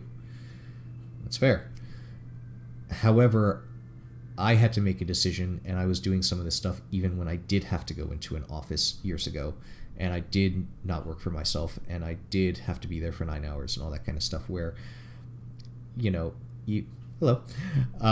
even if I didn't,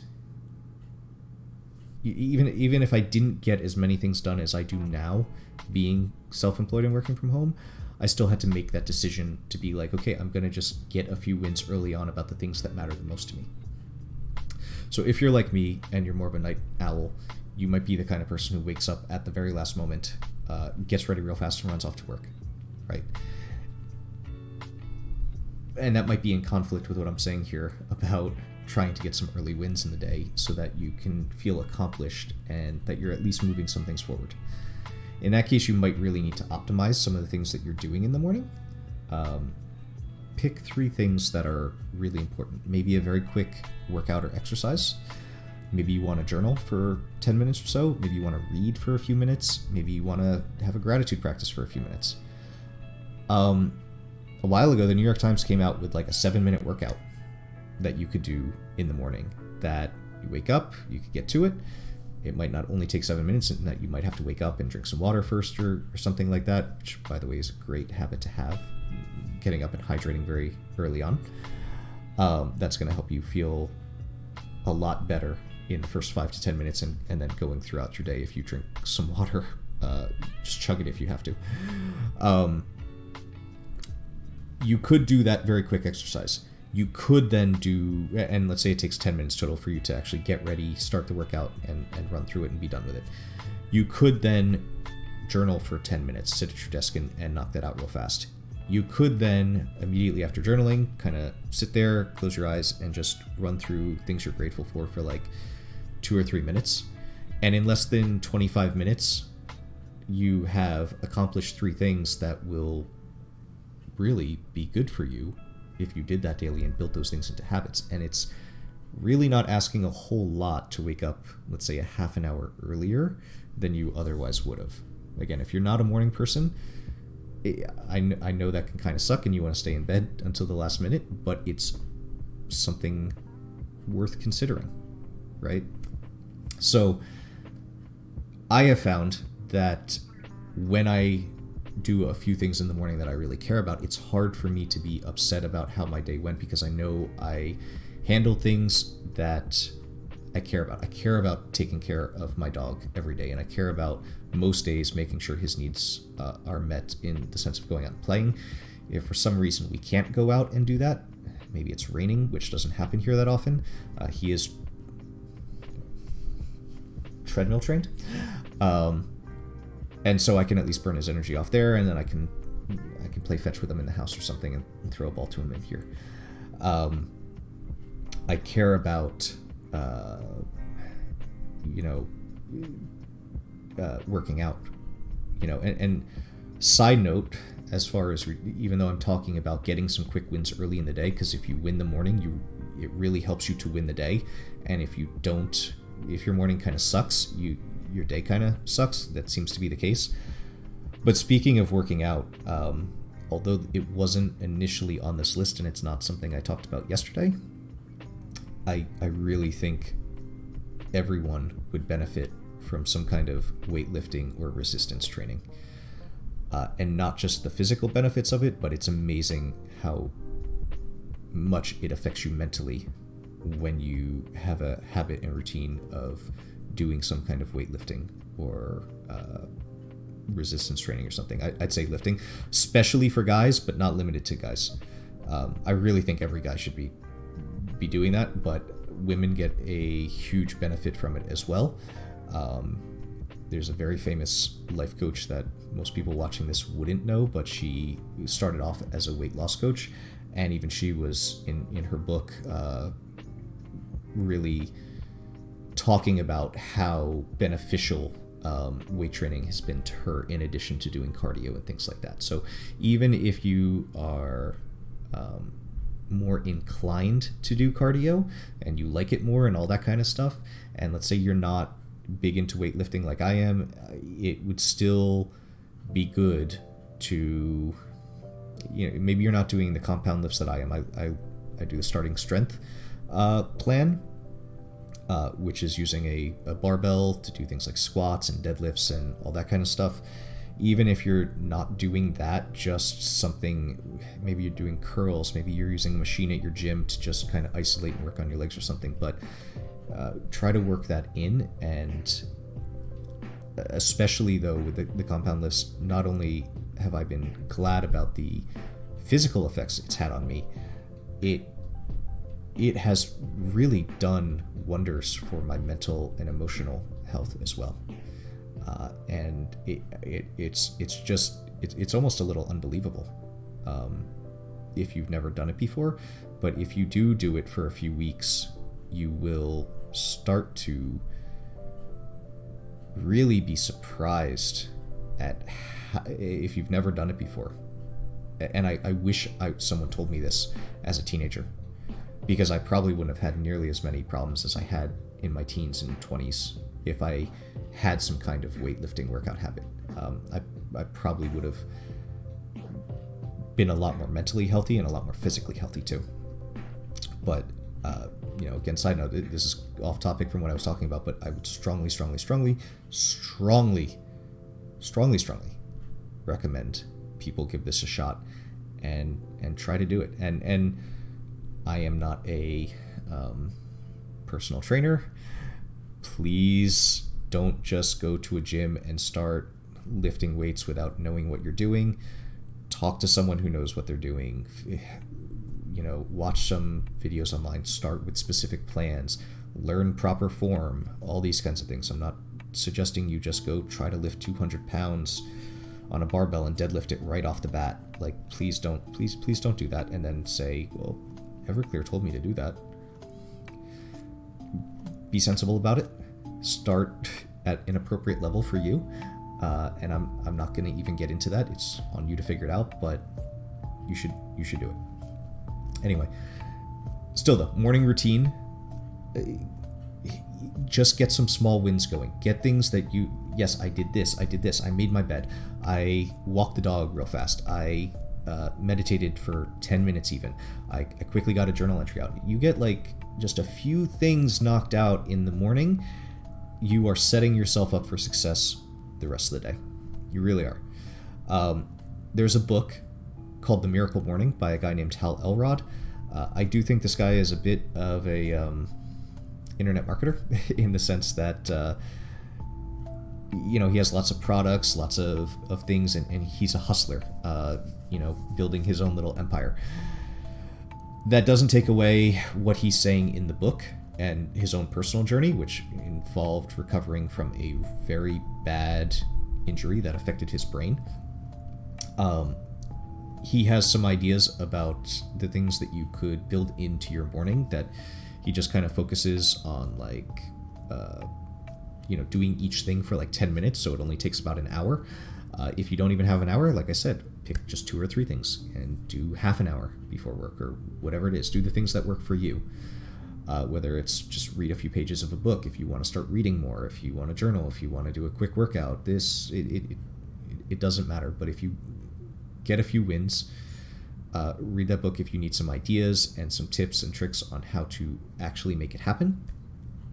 And yeah, I mean, I think that combined with the other things, I will run through it again real fast. At the top of this, we talked about reframing, parenting yourself in a healthy manner, reducing decision fatigue, put stuff on autopilot, make less decisions every day, some kind of system to get shit out of your head, like stuff you need to buy at the store, or like have an instant input system using an app like Todoist or something. Journal to clarify your thinking and also get some of the bigger problems you're working on out of your head, and also to get an accurate review of your progress every week, the things that you're working on. Meditation, prayer, gratitude, some kind of silence practice habit thing to in some ways train your brain, in some ways to give it a break, in some ways to rewire and reprogram your brain to be focusing on good things, and getting a few quick wins in the morning, making your bed, having some kind of morning routine that you can rely on, that you can build into habits and kind of autopilot. Get those wins. It will set you up so that the rest of your day goes really, really well. Some things I haven't touched on today are things that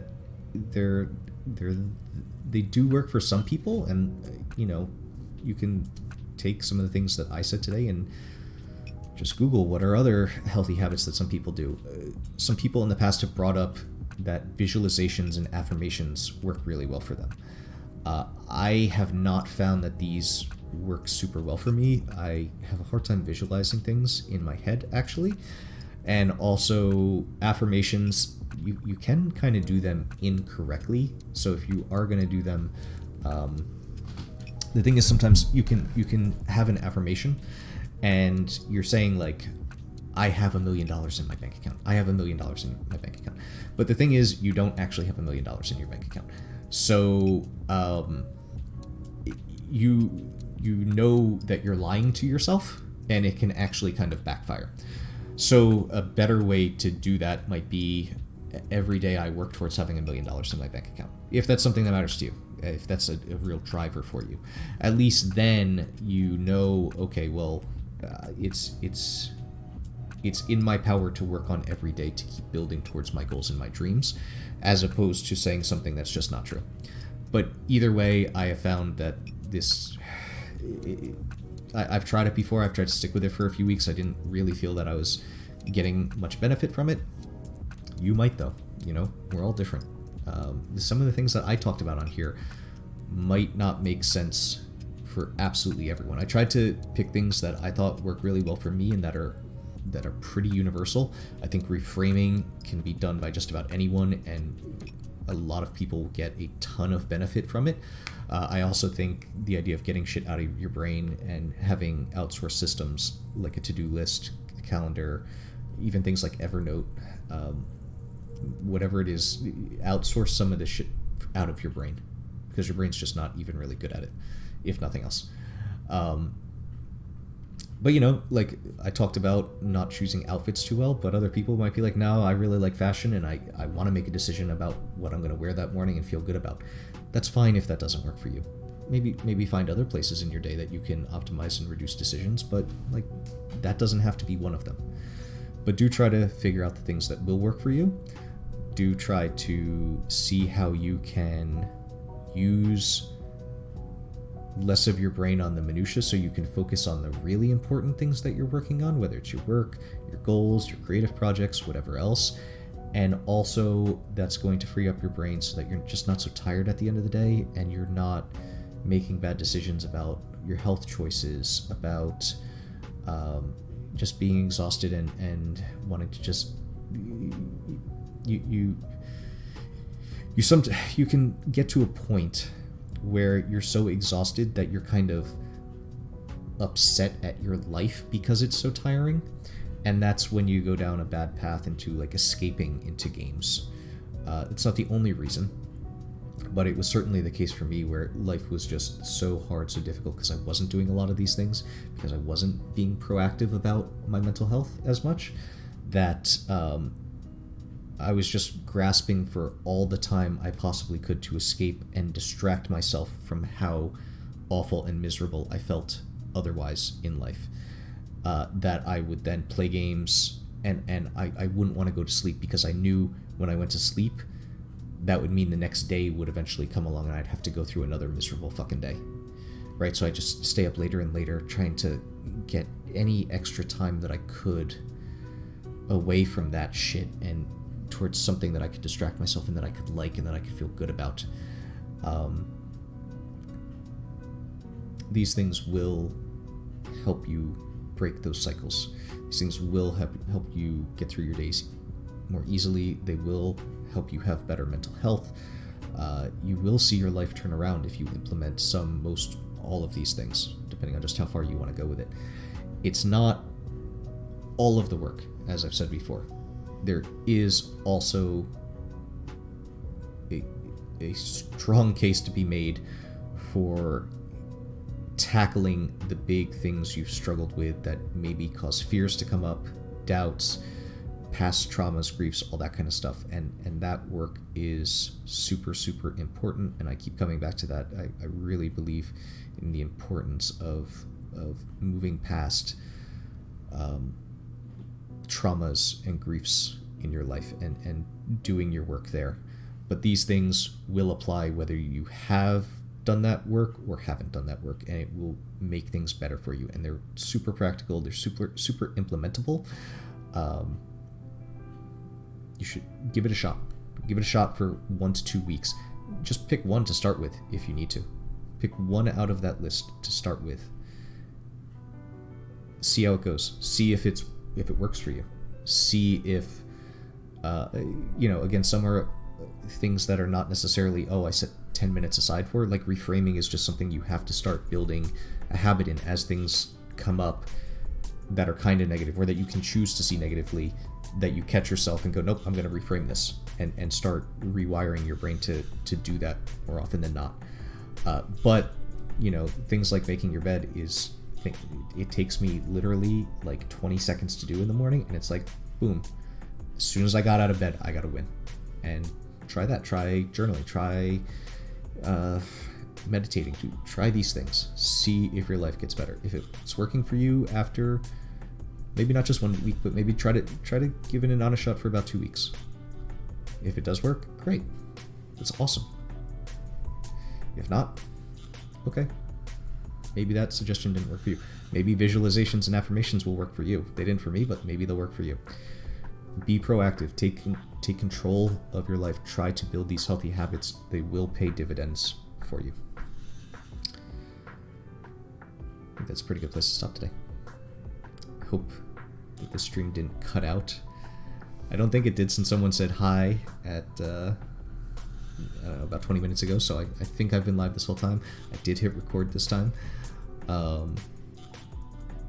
Thank you again for watching me. I'm going to probably stream this weekend, playing games and stuff. This stream will again pick up next week, Tuesday, Wednesday, Thursday at 3 o'clock Eastern for about 2 hours each day, where I'm going to be focused on mental health, healthy habits, life hacks, tips, tricks. You guys can certainly ask questions in the chat as I'm bringing these things up. You can talk to me about things that you want me to talk about. Join the Discord. In fact, I'm gonna do this. There's the link for the Discord. Join it. It's a super positive community where we're trying to help one another. You don't have to share things that are too deep or personal at all, but you could post wins that you've had, like, hey, I've been making my bed every day this week and it's feeling good. Cool. Congratulations. I've been meditating. I've been doing these things. I had a win where something bad came up and I reframed it. We're there to support one another. We're there to be positive. We're there to help one another. Not in a sense of giving therapeutic advice or anything like that, but just join a positive community that's all about good mental health and doing good things in the world. And if if you're better, it makes the rest of the world better, and that's what we're trying to do here in this community.